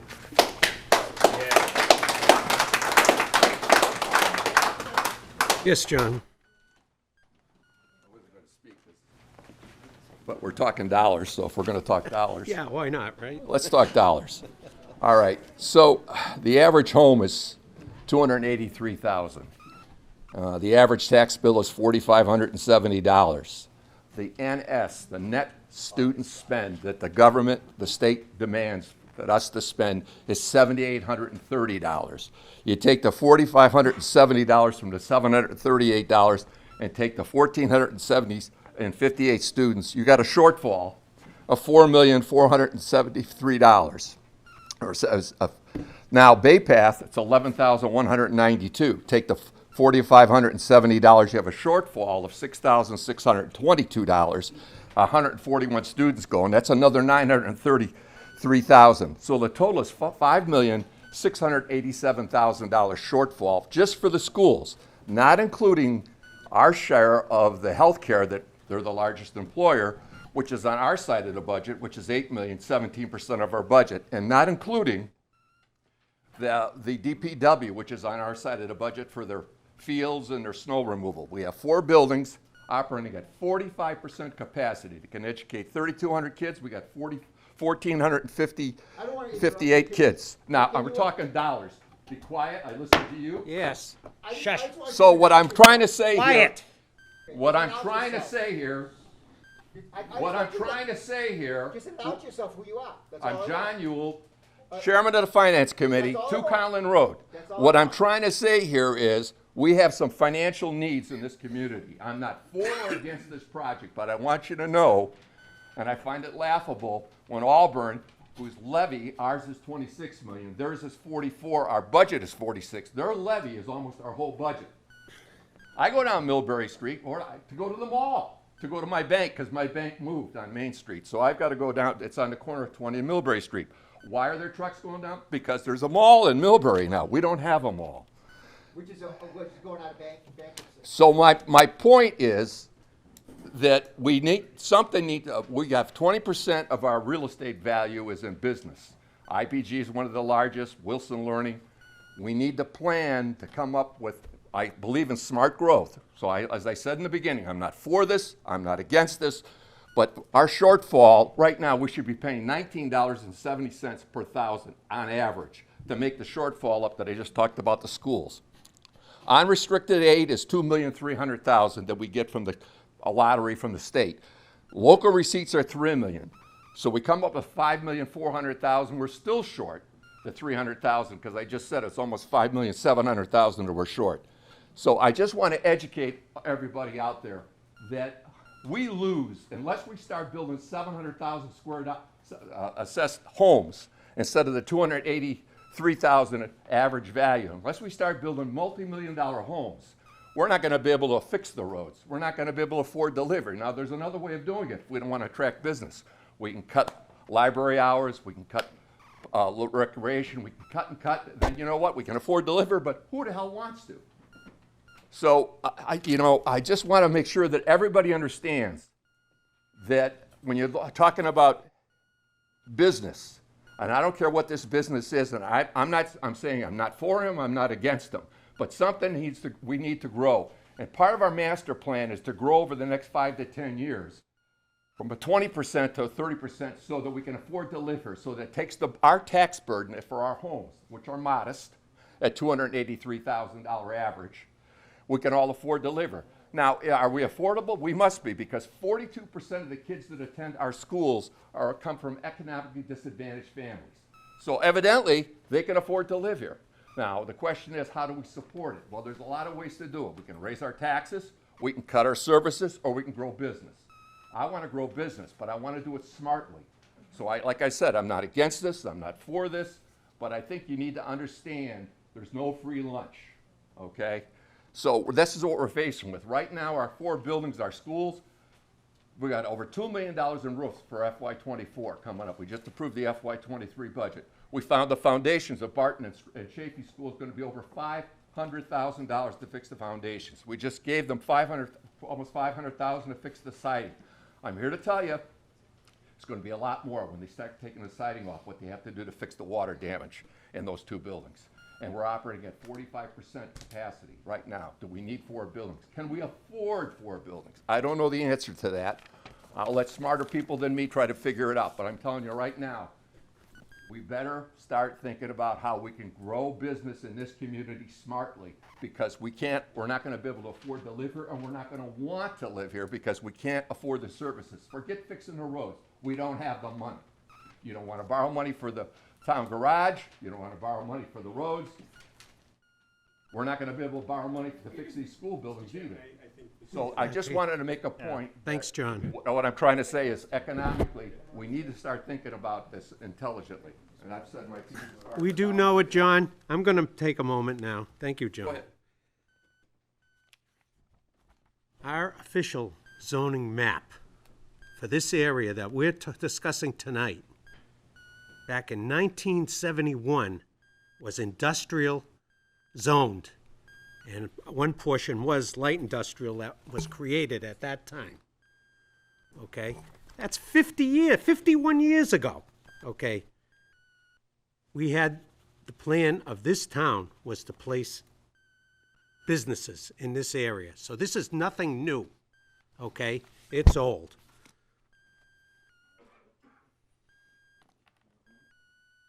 Sure. Jason Ortega, 434 South Street. Well, there's so many points, and to your point, 50 years ago, the landscape of Massachusetts looked a lot like what we're fighting to prevent. It was a lot of woods, a lot of wooded areas, and there's a reason it was zone, light zone. I would challenge the board to talk about a light or a regular like non-light industry that's been approved. This is the largest project you guys have gotten to vote on. And I would ask the board, as someone that will be significantly affected by this, so as if you notice some of the, anytime you've come up with a question that challenges the facts that you're being presented with, the answer becomes someone else has it, or someone else is reviewing it, or it's coming. What I can tell you is, just from common sense, I could pull up a decibel meter app right now that looks at the ambient noise. You can see it, and it'll tell you we're running at around 70 right here. If you look at page 2 of their report, they're looking at, and I did a sound study of my own house because I live here and I get to do this.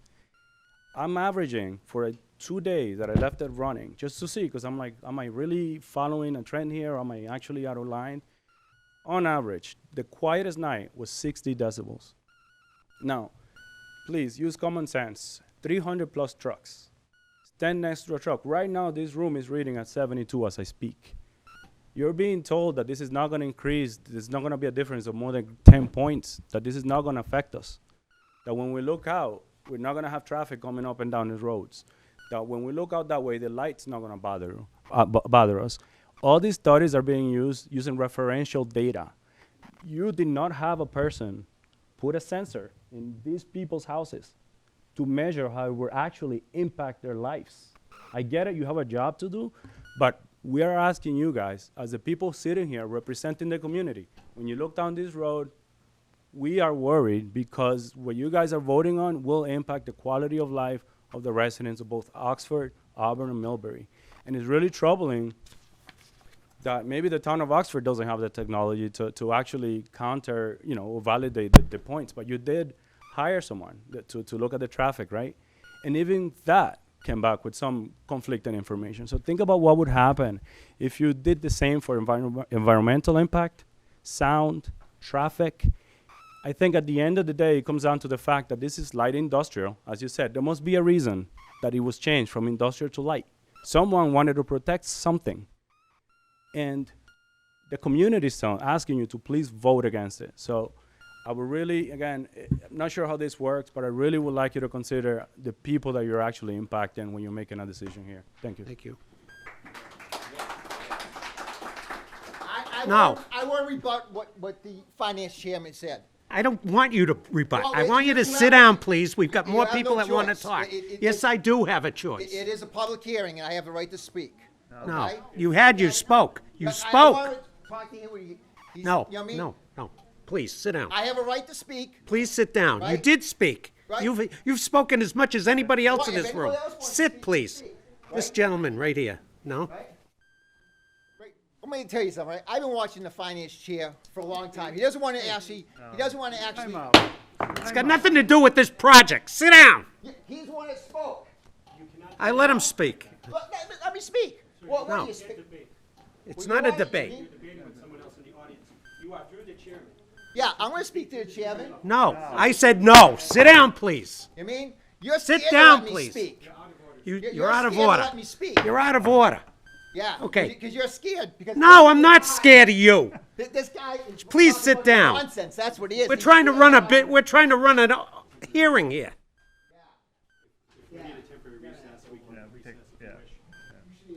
Who would like I to, wanna- who hasn't spoken that would like to speak tonight? Come on up. Hey, my name's Leah Reichner. I live on Millbury Boulevard. I sent the letter last time. I sent the letter last time, but I wasn't able to make the meeting. So I just had a couple concerns, and I know it's already passed the, no offense to Miss Lochner and everything in the environmental board, but, you know, all those endangered species, and you look on the endangered species map, they all end at the Oxford border, and I don't understand that. It's like, it's cut off at the Auburn border. It's cut off on the Auburn border, and then Oxford, they just disappear. I mean, it's clear that all these endangered species maps end at the Auburn border, and it's just strange that would be that way. I mean, I have a presentation, but I can't project, so I brought my computer, but I noticed everybody else was not allowed to project. So I'm just kind of baffled by that. Like, why do they end at the Oxford border? That's my first concern. The second concern is like light pollution. So these lights are going to be on all night long, right? Don't people have backyards that they kind of look out and they see typically it's dark? I mean, okay. All right. I just didn't know if there was an impact of light, because I consider light pollution if you have lights shining all night when you're... They showed a map that showed zero illumination. And then the other thing I wanted to ask about, they said that Aquarian did a water study, and is that posted on your website? Can that be? I think Aquarian did a water study. They said they could supply water. That's all I know. Down Depot Road to service our site. And they Yeah, verified I there's thought- adequate supply and pressure to do that.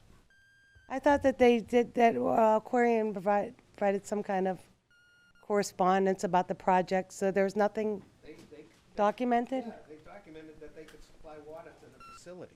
Okay, what about the impact to the wellhead? Okay. They're the professionals.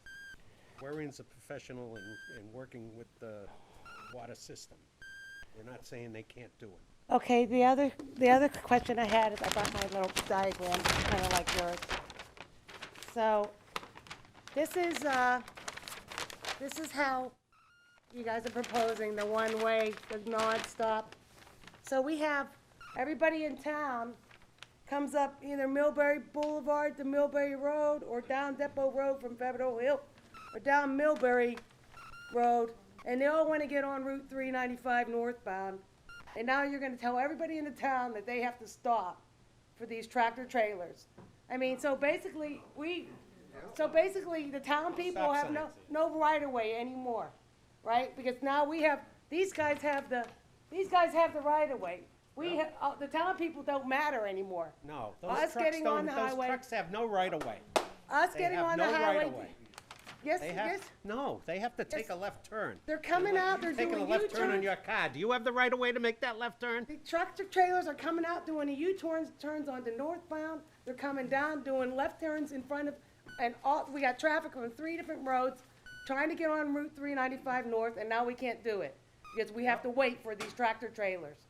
Yep. Right?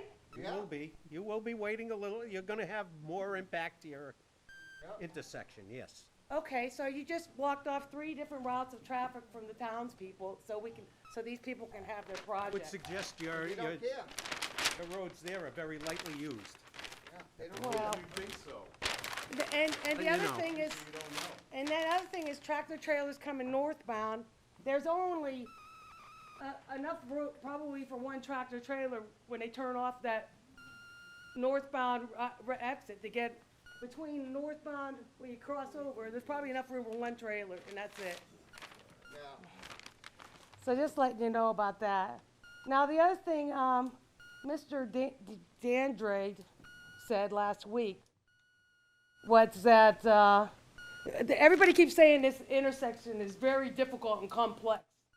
It's not complex for the people of the town. It works just fine right now. The only complexity is it's not meeting the needs of this warehouse. So everybody in town moves through there. There's no stopping. There's no confrontation at all. But now with the, it doesn't. Yeah, now it's a problem because it doesn't meet the warehouse needs. That's all I'm saying. There's no problem with this intersection. Everybody's trying to make it like it's a complex area. So that's all I want to say is that it's only complex for the Amazon warehouse folks. It's not complex for the town. Yeah. And the other thing is, Mr. DeAndre last week said they would have to modify the northbound ramp, right? And then he also said the southbound ramp would have to. I think you should watch the video from last month's hearing because he said there's plenty of real estate on the southbound ramp that we can modify. That's what he said. So he said both the northbound and southbound exit ramps are going to be modified. I would listen to re-listen to them. He was talking the exit ramp from his facility, which he did create a right turn only. No, he said he was going to modify the southbound off-ramp from 395 because there's plenty of real estate there. That's his quote. So now we're going to modify both the on and off ramps to Route 395. Yeah.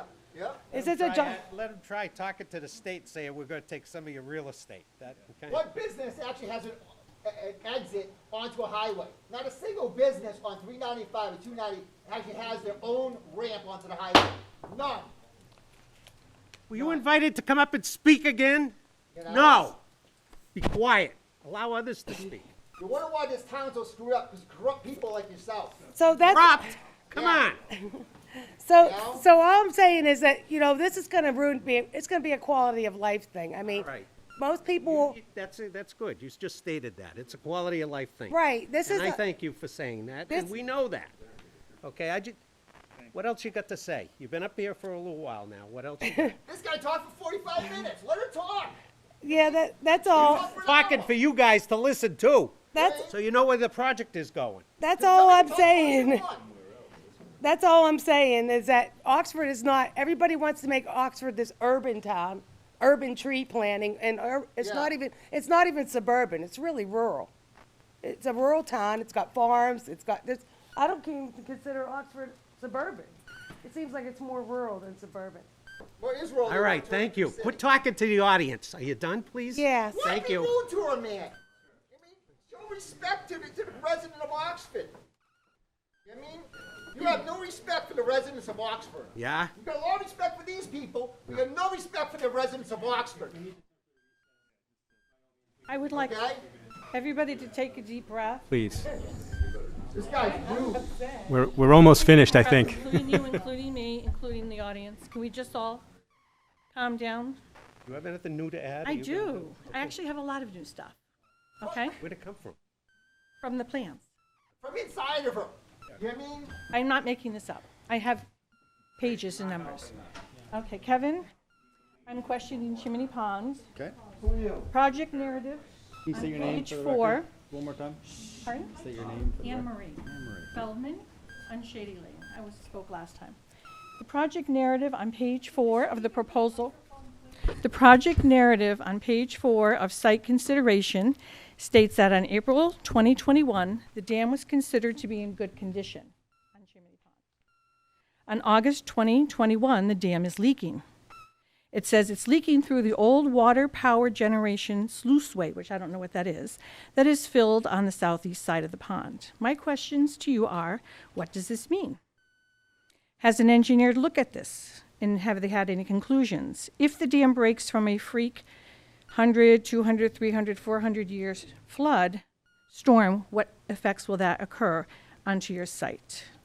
Can you fix the dam so it is safe as a condition? I would appreciate that. Thank you very much. Okay, and if they can, I want to know why or why they cannot. Okay, my next issue is the septic systems. So I don't know, some people here weren't here the last time I was here, the last meeting, that the size of this project is 5 Home Depots. It is 1,920 estimated employees and tractor trailers, and then if you do, that's 2 shifts, if you do 3, it's 3,000. Okay, so on your septic system plan, I'm looking at the full plan dated 5/16/22 on page 34. Design flow calculations. It says the warehouse has no cafeteria. It has 600 employees, and that's 2 shifts, 600 employees, at 15 gallons per day per employee. 15, remember these numbers, 15 gallons per day per person, which is 9,000 gallons per day. The tank size is 30,000 gallons. Now, you have recently mentioned that you're going to possibly have 3 shifts. So the site, the septic system that you have in place now, which is 10 by 58 feet, is not adequate. That's only done, and you said it's in your project plan, that is only for 9,000 gallons per day. Okay, so the tank dimension says it doesn't include, and these numbers don't include the equalization tank or the recirculating dosing tank, which are also very large. Okay, the average daily flow for the whole system is considered to be 9,000 gallons per day, 2 shifts. Okay, I currently work at a surgery center in Shrewsbury, Mass. It's 35,000 square feet, not 500,000 square feet. We don't have a cafeteria. We have multiple people who come in and out of our location daily. We have people like, I'm getting nervous, sorry. We have WB Mason dropping off supplies. They come in, they see the bathroom, they use it. We have tech support. We have equipment trainers. We have specialists. We have DoorDash. Numerous DoorDash people coming in. We probably have 60 full-time employees, and we have DoorDash constantly coming in and out, and plus other people delivering. Okay, and they use the bathroom. Okay, because we don't have that. There are other delivery services. Also, you have HR. You have 600 employees coming at this location. You have to have a constant turnover. You have to hire those 600. They come in, and you're going to say to them, no, you can't use the bathroom. So what I'm saying is, I believe that this site needs to incorporate the 3 shifts for the septic system design, and it needs to incorporate at least another additional 30 to 40 gallons per day per another 100, 150 people per shift. And then even if you have drop-offs, you're going to have somebody dropping somebody off who might say, geez, I gotta go. Okay, now there's another issue. Do you remember this gentleman here from Auburn who said that you can't always predict what's going to happen in the future? So, recently, California, New York City, and Washington, D.C., Washington is still on the books, it's going to happen, have demanded and have said that they're going to allow DoorDash and people who deliver and pick up from locations, they're mandated to be able to use the bathroom. What happens now is tractor trailer drivers travel all over the country and they pee in a bottle. And I don't want to tell you what they have to do with poop. They're not allowed. So they're going to be able to do this.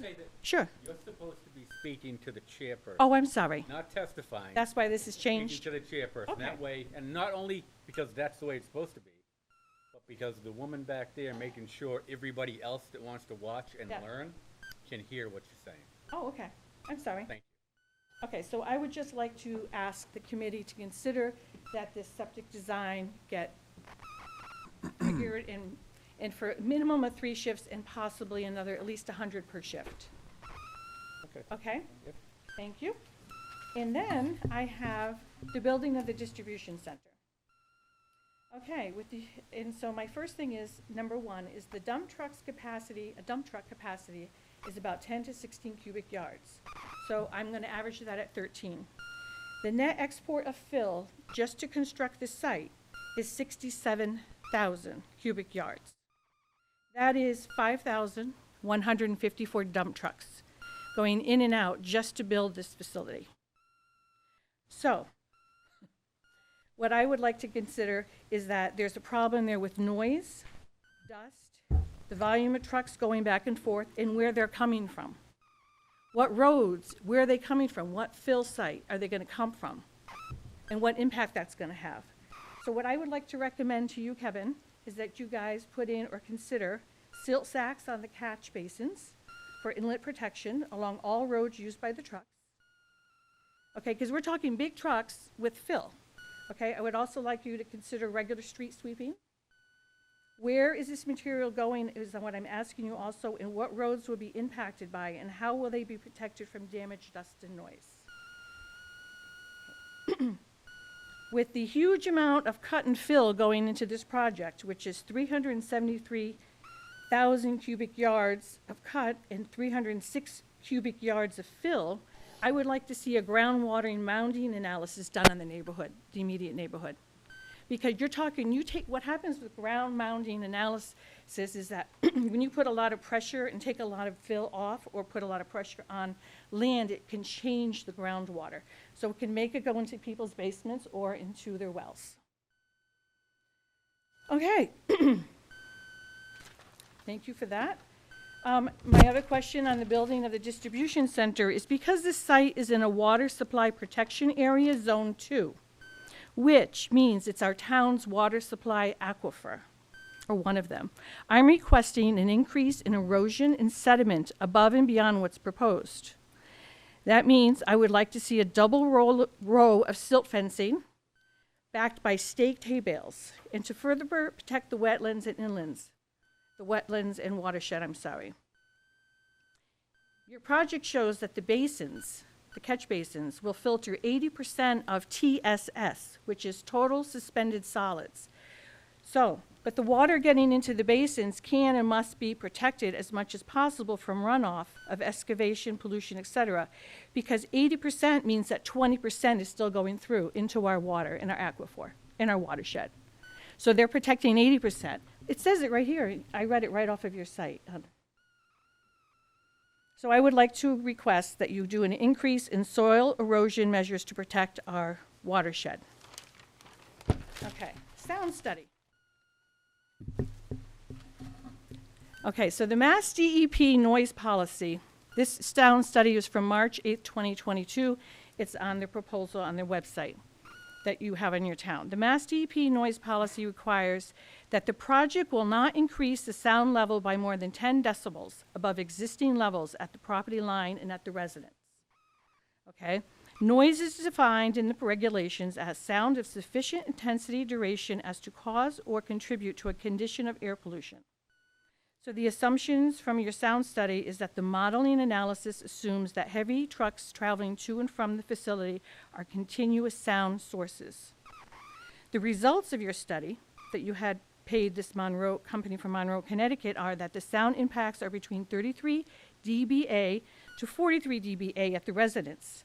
So that means it complies with the Mass DEP noise policy. This is where my problem lies in. Okay, my problem is that when you look at your chart, okay, and you have the information, it says sound source on the top.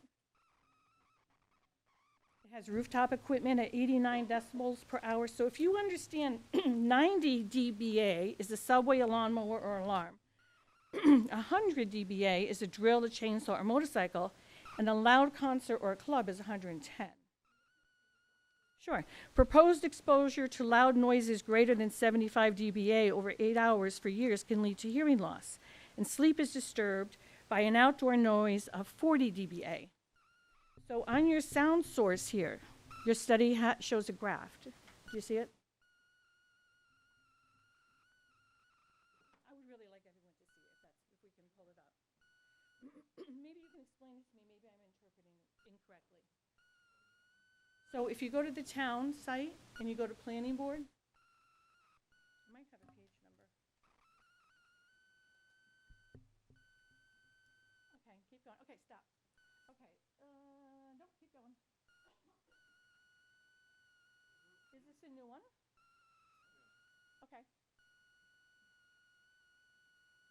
I saw. It is dated. Okay, yep, it is. Keep going. Right. So truck traffic. See number 5 next to it. See there, there's a 5, and it says it's within the parameters. Okay, and then you see truck backup alarms is 6 and truck idling is 6. Can you go down to the very end, just to the notes?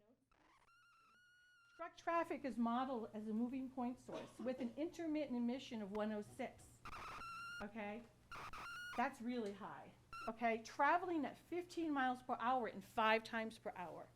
You can't fit 270 or 405 tractor trailers in 24 hours and 15 minutes. So that's wrong.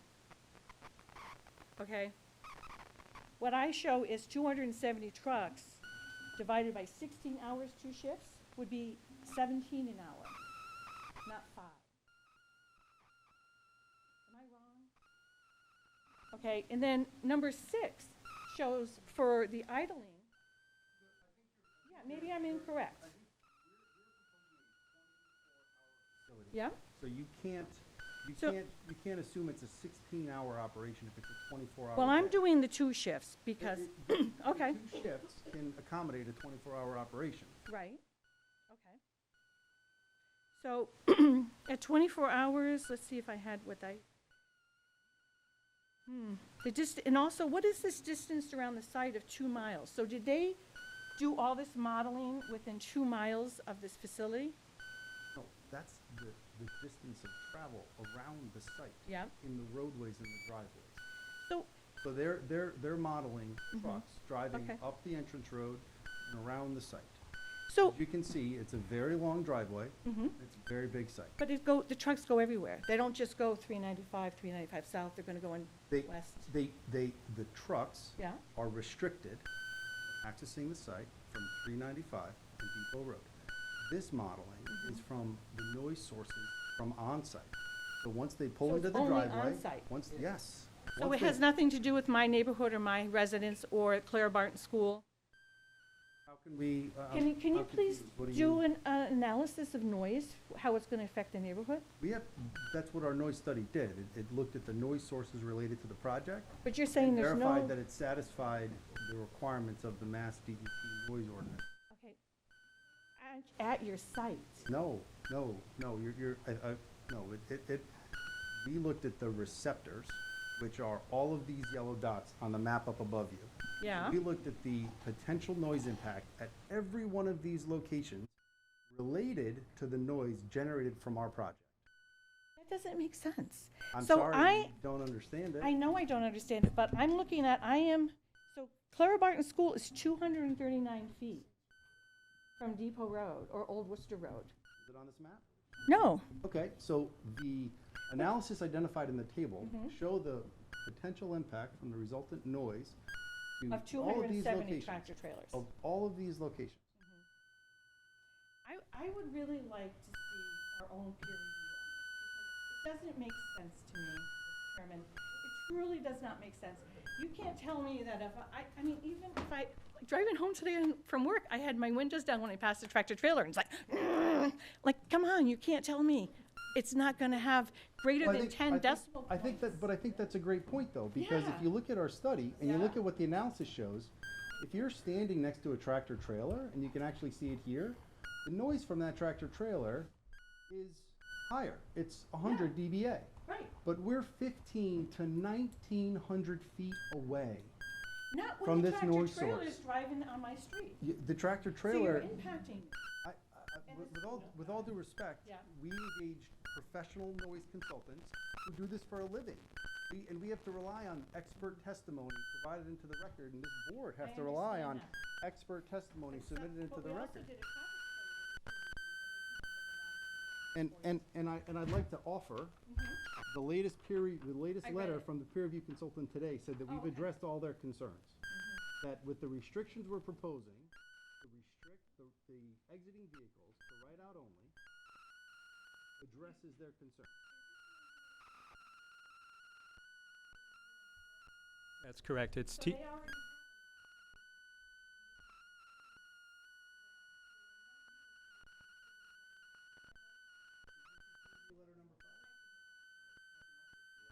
Okay, but I still don't really understand how you can tell me that I could have possibly, because you're saying on my road, which is Old Worcester Road and Depot Road, where the school is, that that is not going to impact me as far as sound. To me, I'm not stupid, but to me, I know what a tractor trailer sounds like. And you can't tell me. So how far away is your residence from the site? My residence is 444 feet away. From the building? Cor- Where these No, from where your tractor trailers that are doing business in your location are coming and going from. But what I'm saying is you're impacting us, you're impacting the neighborhood, but you're just saying impacting the, okay, thank you. All right, so I do have something to say which is a little similar to last time, is that I would like to talk that you have a master plan for Oxford that includes promoting positive outcomes and negating, discouraging negative outcomes, and that you as a organization, as a town, as people who are protecting us, you want to protect our natural resources. This is right in your writing. You want to continue and have community character. You want to protect water quality. You want to respect our soil capabilities, and you want to protect natural ecosystems. On the master plan, it points out that the highest concentration of septic system issues are in our most vulnerable areas, which is Southwest Oxford, where they do not have access to public sewer. This is going to be the largest business in our town now that is not going to have public sewer. Okay? Now, you have the right to approve or deny a special permit. And that would be based on, like this gentleman said, is it appropriate? Are the soils suitable? Okay? And is the use as developed will not adversely affect the neighborhood? May I ask the public to make a statement on that or to raise their hand? No. Okay. And I do have a question on page 20 of your newest proposal of 16th. It says that dated, no, actually, this is dated 3/11/22. It shows 689 vehicles entering and leaving via a two-shift scenario. I write it down as I read it. Okay? So I just want to ask you to please, I know we need money, we need a business, but I don't believe this is the correct one in this location. It's full of residents. It's full of a school. There are going to be tractor trailers everywhere. It's going to really ruin our town. And I really hope you listen to us. And I'm sorry it got rowdy. Oh, thank you. I know your position's not easy, and I'm sorry. Mr. Chairman, if I could just respond to some of the comments from that last presenter. So there were a number of comments raised. We appreciate them all. There were discussions about the dam and the leak from the old sluiceway. As we've testified before, repairs, it has been inspected by an engineer, and repairs are proposed as part of this project. It's being reviewed by DEP and the Army Corps and Conservation Commission and the like. Regarding the septic system, this is not the first warehouse facility that's been built in the state of Massachusetts. The Massachusetts DEP and Title V has established and prescribed septic generation rates for operations similar to this. We have to live within the design guidelines established by those regulatory bodies. And again, if you're looking at 15 gallons per day per employee, I don't know about you, but I don't generally use the bathroom 15 times or flush 15 times when I'm at work. So I think that there are factors of safety built into those septic generation rates, and those are standard, and it's something that, you know, regulators review and establish and deem appropriate for this. From a septic generation standpoint, we did use employees, which is the most conservative analysis. And again, that is designed for 600 employees. If an operator wanted to come in here and have more than 600 employees, they'd have to design a bigger septic system and come back before this board. A couple other comments regarding the construction. Groundwater mounding analysis. Actually, we did conduct groundwater mounding analysis for both the septic system and the stormwater systems. Those calculations are included in our materials and have been submitted to DEP and Army Corps and the Board of Health as part of our proposed applications. The SEC measures, I am thrilled that someone actually made comments about that, and I'm happy to say in addition to professional engineer, I'm also a certified professional in erosion and sedimentation control, administered by EnviroCert International, which is something I don't get to brag about often. But with that, actually, our SEC plans have been prepared and are very robust and do include double protection for siltation measures to protect against any siltation getting into any of the natural resources on the property. We actually have mulch berms, 3-foot-high mulch berms backed by silt fence, which is actually more robust and protective than a double row of silt fence. We also have silt sacks designed as part of our project to ensure that there's no sedimentation leaving our site, in addition to our construction entrances and things like that. So we have addressed those concerns.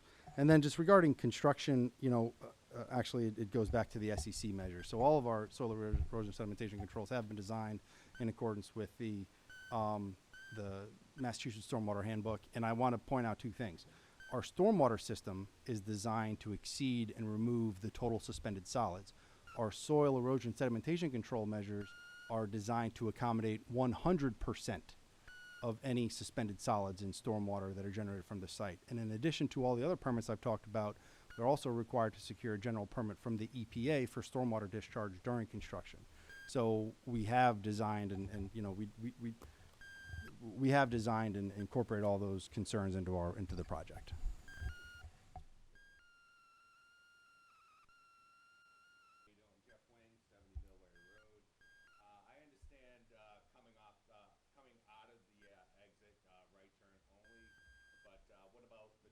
Coming in. Now, there's all kinds of ways to come in from the highway. Like if I'm coming in from 146, I might come down Sutton Ave to get to 395. I might go into Millbury and come down and end up on Millbury Road and come down Millbury Road. I might be on 84. I might take 84 to 20 and go down 56 and come down Main Street and go up Old Worcester Road. I'm going to take whatever way gets me there quickest if I'm a truck driver. I was a truck driver for 25 years. Whatever quickest way I'm going to get there, that's the way I'm going to take. I'm not following GPS. I'm going to get there the quickest way possible. I understand, yes, right turn only, leaving the exit, absolutely. But that's not saying any way to get there. They're going to get there however they want to get there. And that's including the employees. Millbury Road's 30 miles an hour, small road. People go 50, 60 miles an hour down there. Old Worcester Road, Depot Road, 30 miles an hour. School zone.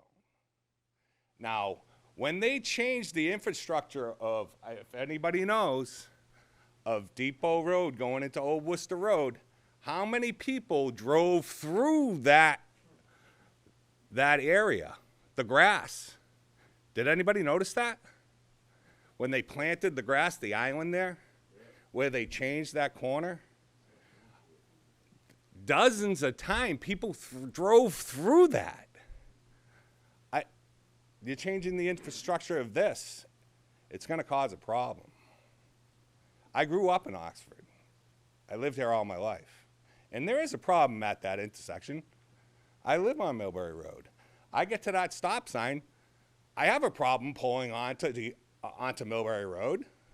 You have to edge out. And there's people coming up. Nobody has a stop sign on Millbury. Millbury Road has the right of way. They have the right of way coming from both ends. No ifs, ands, or buts about it. They have the right of way. Depot Road has a stop sign on both sides. I'm a driving instructor as well. When you're taking a left, you are right. Those tractor trailers need to stop. They don't need a stop sign. They need to stop there. Are they gonna stop? Who knows? That's up to them. They're the driver. That's up to them. Is somebody gonna come down Millbury Road, flying down Millbury Road? And there'll be a tractor trailer turning there? Who was doing the right thing? Maybe. Maybe. Yeah. If you were a truck driver, would you stop before you turned in there, or would you plow right in? I'd probably just go if there's no traffic. If there's no traffic, I'm just gonna go. Well, but if there was, you would stop. If there's traffic, I have to stop. They have the right of way. All right, thank you. If I see no traffic, I'm probably going. But it's tough. That's a tough. You can't see anything there. It's blind. You're gonna be able to see everything there when you're coming up. When you're coming up. I don't know exactly how far. I can see that, but you can't real. How far up? Let's see. Now I've been here for my whole life, so now it's tough to see from here. This is tough to see. So we're about. This is Mill right here, right? Yeah, they're changing the approach to. Where's the entrance? Right here? Oh, right here. Road. Yeah. This is Millbury Road. Yeah. This is a proposed site driveway. This is a new stretch of road in Right. between the rail and this intersection to Okay, right improve here. driver operations. Right. See, that's still Millbury close. Road and Depot Road. That's close. Listen, when people come down Millbury Road, They will face a stop sign. we're gonna face a stop sign? No stop sign there. There's no stop sign. On this plan. We don't have a stop sign. Not today. Oh, we're gonna get a stop Proposing sign. a stop sign on Millbury Road Oh, to okay. improve the safety operations at the intersection. All right. Because there is a problem there, because people come flying down Millbury Road, and more times than not, they take out that median strip. That sign's been replaced more times than I can remember. If you look at the plan, you can't straight go across Millbury Road with this proposal. Stop, you turn, You're gonna have to. you turn. Okay. And it's tough, because there's no railroad bar there. Yeah, right. I mean, Another issue. with the railroad there too, and that's gonna back everything up if there's a railroad crossing. I don't know. Well, that's my 2 cents. Thank you.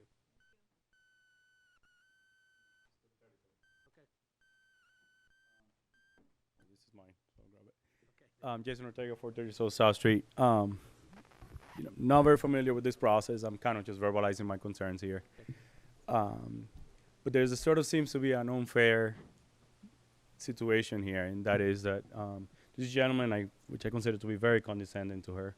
I am a computer scientist. I have been professional, done audio, AV at a global scale. I'm sorry. So to get to the point is, I really would like to know, what would it take? What is the success criteria? You guys will vote no. Obviously, you haven't said no to this permit for a reason. But what should we as citizens present to you? What are some of the concerns? What are you looking at? What would it take for you to say no? Is that something that you can be transparent with us? And we'll go figure it out. No, you'd be here for every public hearing. That's how you're gonna find out. Because all deliberation will be done in this room, in this place, and you'll be here to hear it. The only thing we'll do is when we get time to make a decision, we will shut off all public debate, okay? But you'll be able to hear everything right here. The question is really, what are the facts that you're considering? Is that, you guys Everything that the gentleman stated down there, the criteria of getting a special permit. Oh, absolutely, absolutely, absolutely, all that. absolutely. Yeah, and if I may, Mr. Chairman, I won't take much time, but, sorry. I didn't want to interrupt, go ahead. I just see more members of the public who've already spoken. Got a hard stop at 10 o'clock tonight, okay? Okay, okay. I'm just going to mention that the evaluation criteria, as others have discussed, special permit decision criteria, our Oxford zoning bylaw, and also site plan review evaluation criteria as well. Okay. I can talk about that later on, but I'll just make note of that. Just one more, that's it. We're gonna cut off all debate at this point. Just one question is, would be to the engineer, you gave us all his credentials. Can you guarantee that the septic system and your retention system will never fail? 10 years from now, 20, can you make that guarantee? You designed it?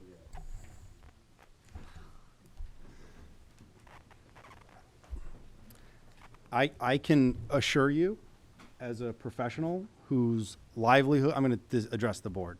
So I'm a professional engineer. My livelihood is based on that license, and I have a duty to make sure that I'm designing things in accordance with strict criteria. And when I put my stamp on something, it means that I am putting my professional liability on the line. I can design things all I can do is design things in accordance with the methodologies, and hopefully during construction, I can have a role to make sure they're being built in accordance with those designs.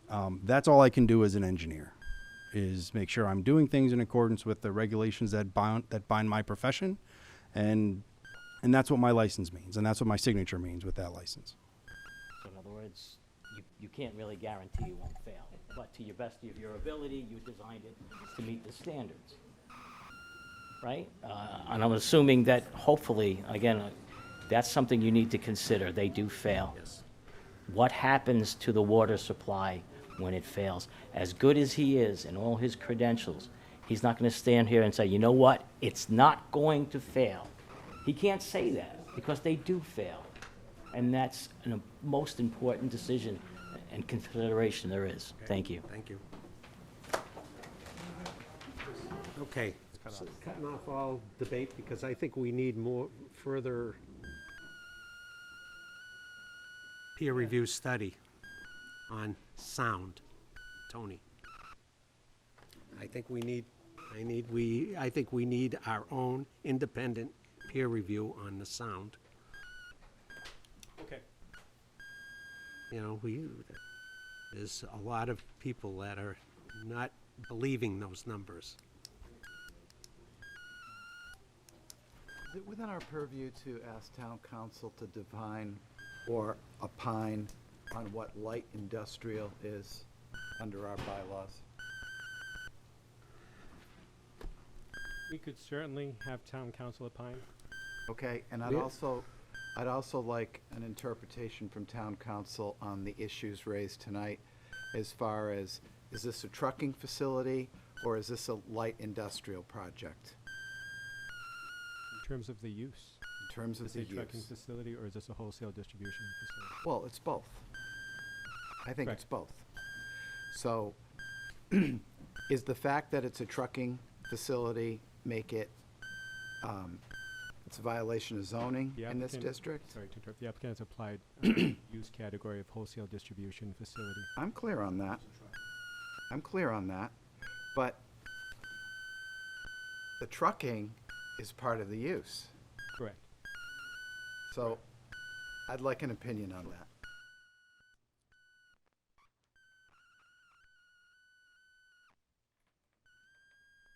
So I think we've got to get some further information. And I'm concerned, my major concern is sound, okay? And if he's correct and we get some verification of that, then it's something that would make me a little bit more comfortable. And my issues haven't changed, and I agree with some of the public saying that we don't know who the final user of this facility is going to be, and hours of operation. You know, I am dead opposed to anything going 24/7 in this area. And again, I understand you have to go through Mass DOT as far as stop signs being in appropriate places and stuff like that. I get that, but in no way, shape, or form do I think it's okay for a trailer truck to make a left-hand turn going onto that facility. And again, I'm going back to my original thing about road improvements. If all these trucks are going to be using the roads in Oxford, then whatever person owns this property should be contributing to repair the roads in Oxford. If I may, just for more clarification, are you concerned with any truck being able to turn left into the facility? Without stopping. They're coming onto Depot Road, making a left-hand turn without stopping. Because there's no stop sign there. I'm not saying that they won't stop, but they don't have to. about, Yeah, that's, how many other instances are there driveways or roads where a major through line movement doesn't have a stop sign for every left turn? I mean, I would offer every other, and we can certainly provide more evidence to this, but I think I don't want to have an argument. No. 5.45 says there will be no nuisance or serious hazard to vehicles or pedestrians. Okay, and we're being told we need to approve this plan to find out what's going to happen as far as DOT goes. Okay, Millbury, these are failing roads around this site, and we can't compel the applicant to make improvements to those roads. So we have to accept things the way they are, which is we have this very interesting configuration going in and out of the site, and we have horrible roads around it. Well, you can certainly compel the applicant to restrict the ability for the applicant's traffic to travel those roads, which I believe we've tried to address to the best of our ability. The applicant can say, we're going to tell our employees not to go down Millbury Road. We're going to tell our employees to use these roadways in and out of the site, and there's no enforcement mechanism for that. Sure there is. No, there isn't. No, there isn't. We have a constitutional right to travel in this country, and if you're telling me DOT won't restrict truck travel on what road? Millbury Road. Millbury Road, okay? Because of the current truck traffic on the road doesn't meet the guidelines for them imposing that restriction, certainly going to after this project goes through. Well, I think the planning board can certainly adopt conditions that requires the applicant to do studies to make that determination, and the planning board can control that. And I just want to offer one more thing. But what does that mean? What does that mean? We can compel the applicant to do studies. You're talking about an approval, okay? First, the plan, okay? And you've designed an excellent plan, okay? But the special permit gives us discretion in this area. And you're asking us to use our discretion and approve this subject to studies after the fact. What does that mean? We're not asking you to approve this subject to studies after the fact. We are asking you to approve this project based on the studies provided and based on the expert testimony and expert evaluation conducted by this board's own peer review consultant. And this board engaged TEC, Kevin DeAndre, who's a licensed professional engineer and professional traffic operations engineer, and he's gone through this application and our traffic study and our responses, and he offered peer review letter number 5, dated today, and I'd like to read it for the record. Dear Mr. Sousa, on behalf of the Town of Oxford Planning Board, TEC Incorporated, the engineering corporation, reviewed the supplemental documents provided by the applicant and their engineer on May 17, 2022. In particular, TEC reviewed the responses related to our most recent comments regarding parking and transportation. They reasonably addressed our remaining questions and concerns that would affect the planning board's jurisdiction. Any fine-tuned comments related to the disposition of the site driveway's intersection with Depot Road can be addressed as part of the applicant's production of final design plans for the off-site improvements for the Oxford Department of Public Works while considering any ongoing design input from Mass DOT. Please do not hesitate to contact me directly if you have any questions concerning our team's peer review comments at phone number. Thank you for your consideration. Sincerely, Kevin DeAndre, professional engineer, professional traffic operations engineer. The applicant is not requesting the board approve something based on future studies. We're asking the board to consider the application, the expert opinions offered by the applicant's team, and the planning board's own peer review consultant. We've all come to the same conclusion.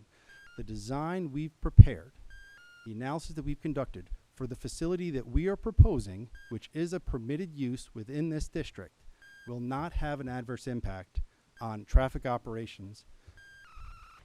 And per your own special permit criteria, it will not cause a nuisance or serious hazard to vehicles or pedestrians. I'm a professional engineer and a professional traffic operations engineer. All I can do is use my years of study and experience and provide documentation for boards to consider. The board then engages a peer review consultant, they come to the same conclusions. That's all we can ask the board to consider. Well, I want to be clear that I didn't give Mr. Andrade a proxy for my vote, Of course not. and I don't think this is light industrial. I don't think this is light industrial. I think there's a use that's integral to this project that doesn't meet zoning. I don't think, I've heard enough from the neighborhood on the impact to the neighborhood. And I'm hearing about nuisance and serious hazard to vehicles. And we're asking for a stop sign, and we're being told, no, that's up to the jurisdiction of somebody else. Well, if we don't have a say on that, then this doesn't meet 5.45. So I want to be clear to the people in the room tonight and the rest of the board members where I'm at with this plan. Okay, we asked for no traffic, no truck traffic down Millbury Road, subject to somebody else's jurisdiction. We're trying to assure these folks in this room that there won't be nuisance or serious hazard to vehicles, and that's where the chair is coming from on a peer-reviewed noise study for this project. But I'm not satisfied that this is light industrial. Okay, I don't think the size of this building in this location is appropriate. It's not light industrial. Okay? So, one man's opinion. Yes, sir.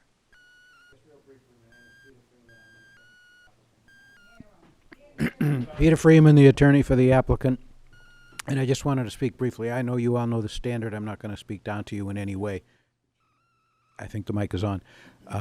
You know, if it's not a use contemplated, that's a question. I have no doubt that town attorney, and I welcome discussing it with town attorney.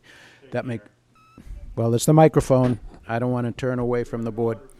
But I'll be happy to discuss that with the town attorney. And I respect the questions and the process.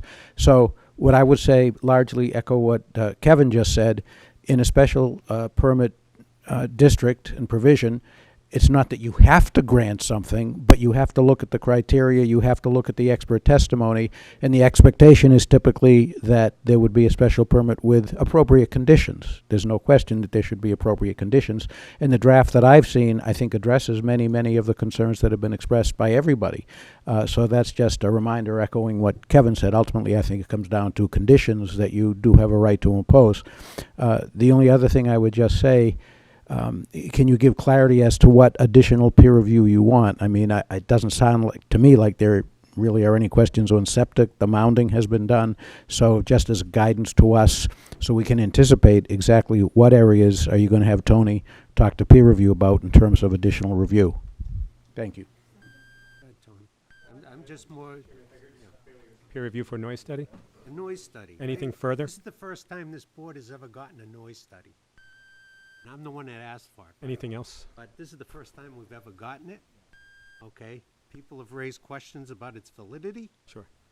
I just want to get an independent look at it. Sure. And that will take some time. Obviously, I'll go and solicit the quotes. Peer review is, if the board wishes to do the peer review, it will be on the applicant to cover it just as TEC's peer review. And certainly it will take some time. It's not something that peer review could be done in 2 weeks. That's impossible. So we'll need some time. But if the pleasure of the board is to do that, to a noise study, absolutely. But certainly we need at least a month or so. I'm very concerned about backup alarms, okay? Because I had construction equipment in a field that was 1,000 feet away from my house, and I could hear them.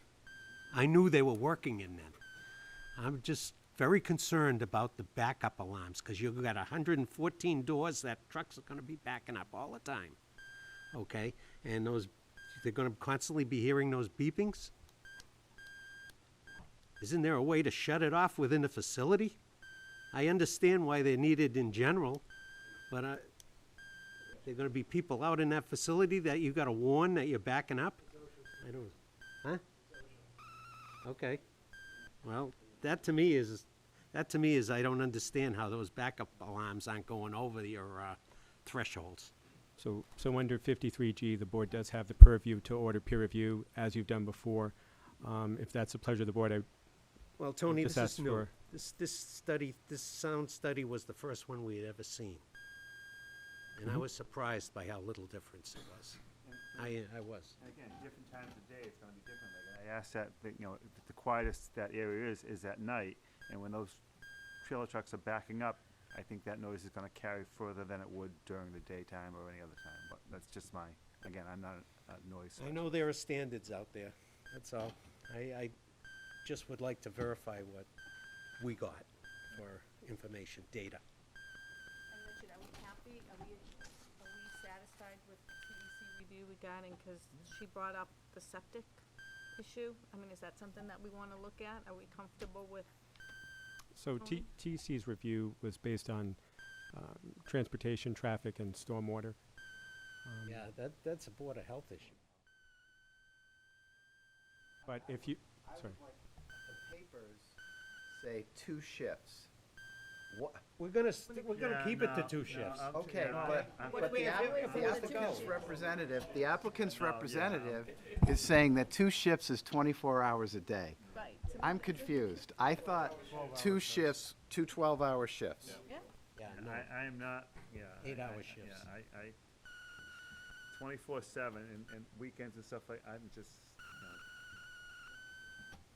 everyone's got a right to certain expectation, but any time of day, morning, noon, and night, Sunday afternoon, Saturday afternoon, Sunday, it's just. I mean, my biggest concern and frustration is on the traffic, because there are some things that are just out of our hands, like what DOT wants to do. Whether it's truck things, whether it's, the access to the highway, all these things are not, things in our control in terms of restricting trucks and things like that. The left-hand turn for the trucks is the least of my concerns, because state law covers what you should do in that scenario, and people either do it or don't. You argue the same thing for a stop sign. People blow through them all the time. You just have to go with what the rules are, and the rules of the road and state law is they have to stop and yield to oncoming traffic if they're taking a left. So I'm less concerned about that, but I have a lot of discomfort about all these other things that are kind of out of our control to deal with, like restricting trucks from Millbury Road. I don't know if there's a good solution for that. Hey, Mark, let it be known where he's standing right now. You want to hear more, or, I mean, we can. Like the audience has said multiple times, we can just deny it. Rich, can I make a motion that we continue this public hearing? Well, I was going in that direction. Yeah. Okay, And like I'm just pretty asking. soon, Huh? Yeah. You haven't seen anything yet. Wait till Ashworth Reserve comes back online. I'll second that motion. Well, We're gonna well, close wait a it. minute. We're We gonna close it. gotta, I know, yeah, we're gonna close hold it. on. Do we have everything? I just want to make sure if Yeah. we reschedule this thing, we're addressing all your needs So, you've heard tonight. Again, I'm still asking for whoever this applicant is to be contributed to the road improvements of the town of Oxford. I'm gonna That continue could to be ask that. well, that can be a condition of they can be put in the conditions of the special permit, okay? Just wanna know where you wanna go. Hey, if you wanna, next meeting, have a meeting just like tonight? Well, we might not, it won't be ready for Won't be that. ready? Okay. So you're talking a month? At least. Yeah. What's the current action date on this? Oh, no, it's probably for, Oh, we got two meetings. plenty of time. 2 meetings. 3 meetings. Well, it depends how Be what fast it's he can gonna get be. No, it's not gonna be easy, I don't think. how fast Tony can get a sound guy, person. The legal will be, easier, but the sound study would take longer. So it gets set up, you gotta have the right conditions. We can try for a month, but I will not be afraid to request a continuance if, I want to make sure everything's done in good order, Everything's so. gotta be done correctly, yeah. And I I, mean, it's let not me gonna be- apologize in advance if it's not ready, Right, but, you have to have the right conditions, there's gonna be right conditions and all that, yeah. but I would also say, please do take note of the action date, as Yeah, I would- Mary highlighted, July July 24th. So Second that's meeting. that's 3 meetings away. perfect. It could always be extended, as the board knows. Yeah. Okay. Entertain a motion to continue this public hearing. So moved. for- So whatever you were gonna say. Set a date. Date and time certain, please. June 27th at 7:05 p.m. So moved. So moved. I'll second that. Seconded by Christine. Further discussion? There being none, roll I call. vote aye. Aye. Aye. Aye. Aye. And I vote aye. Carried unanimously. Thank you. Okay. Thank you.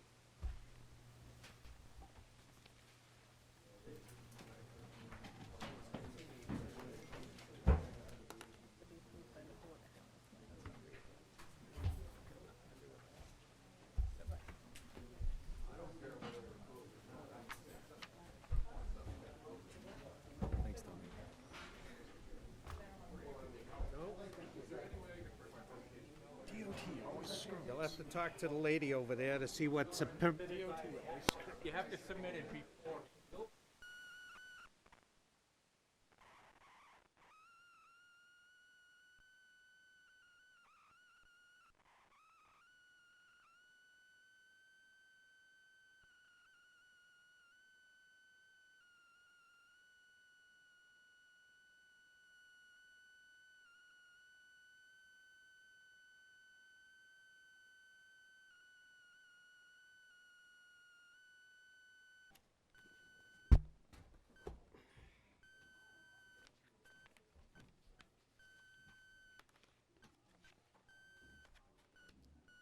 All right.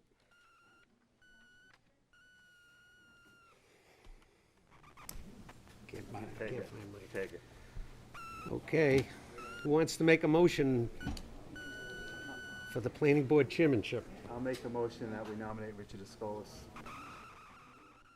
there a second? Second that. Further discussion? I almost had, I had someone else that really wanted to, you know. I was gonna throw my hat in the ring.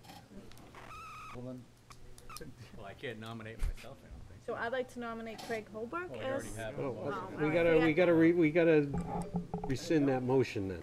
No. I Is that mean, I okay? want you to- For the one who made the motion, you wanna rescind it? Yeah, I will send it, yeah. Okay. Sorry. I don't want to get anybody mad. I mean, Believe me, I'm not mad. I'm not mad. I've been mean, in this Rich was just position having way so too much long. fun. I've been in this position way too long. I'll give it my position. Happy. All right, so we rescinded the Yeah. last one, so Yes. I'll make a motion that we appoint Craig Holmberg as the planning board chairman. Okay, is there a second? I'll second that.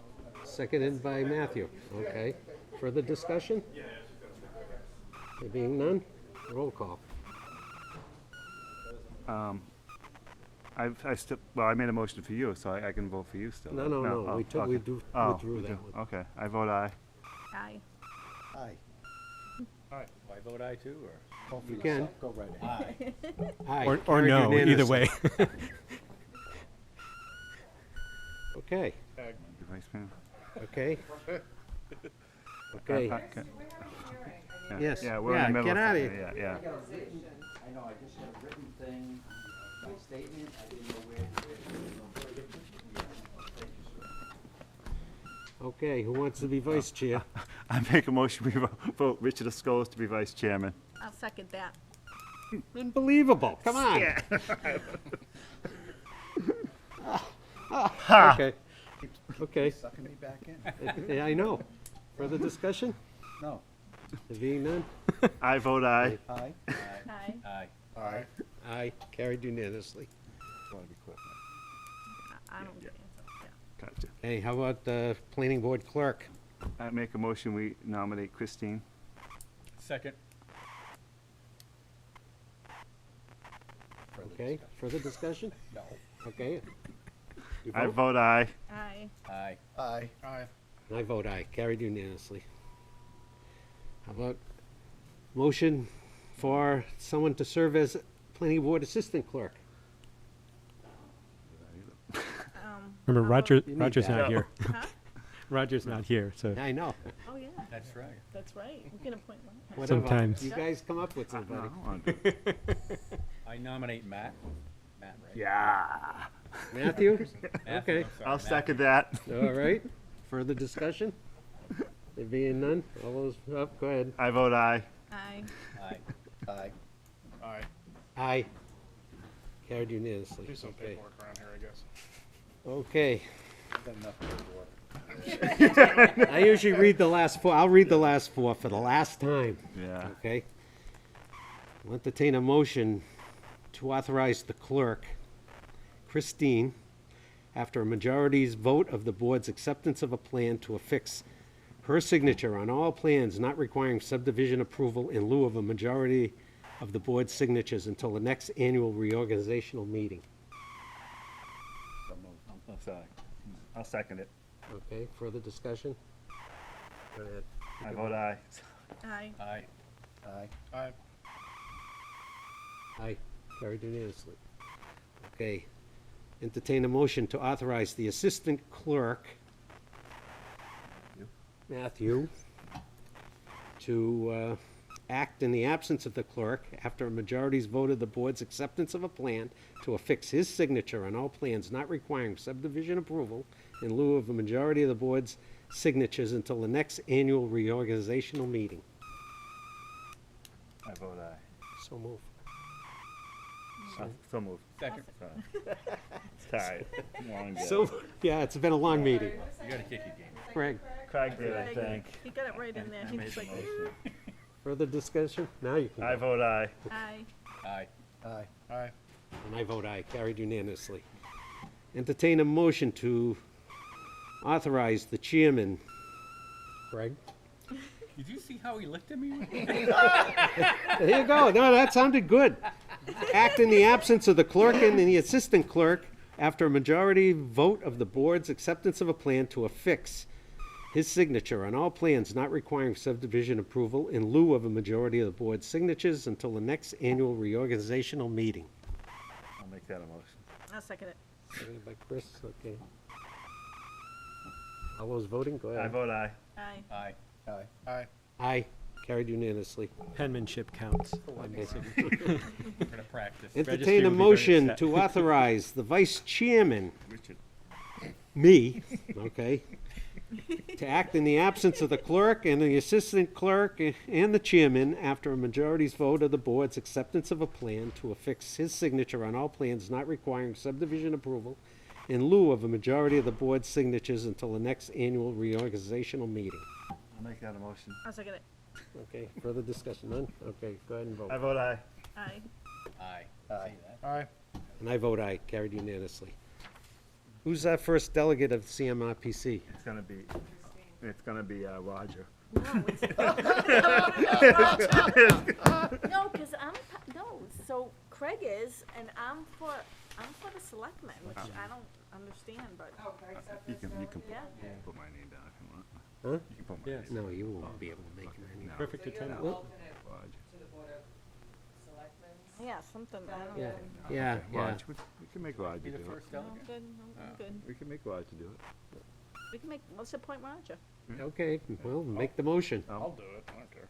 Oh. You'll do it? Oh, okay. Wow, Perfect. Wow. You gotta learn this stuff at some point. Yeah. Okay. okay.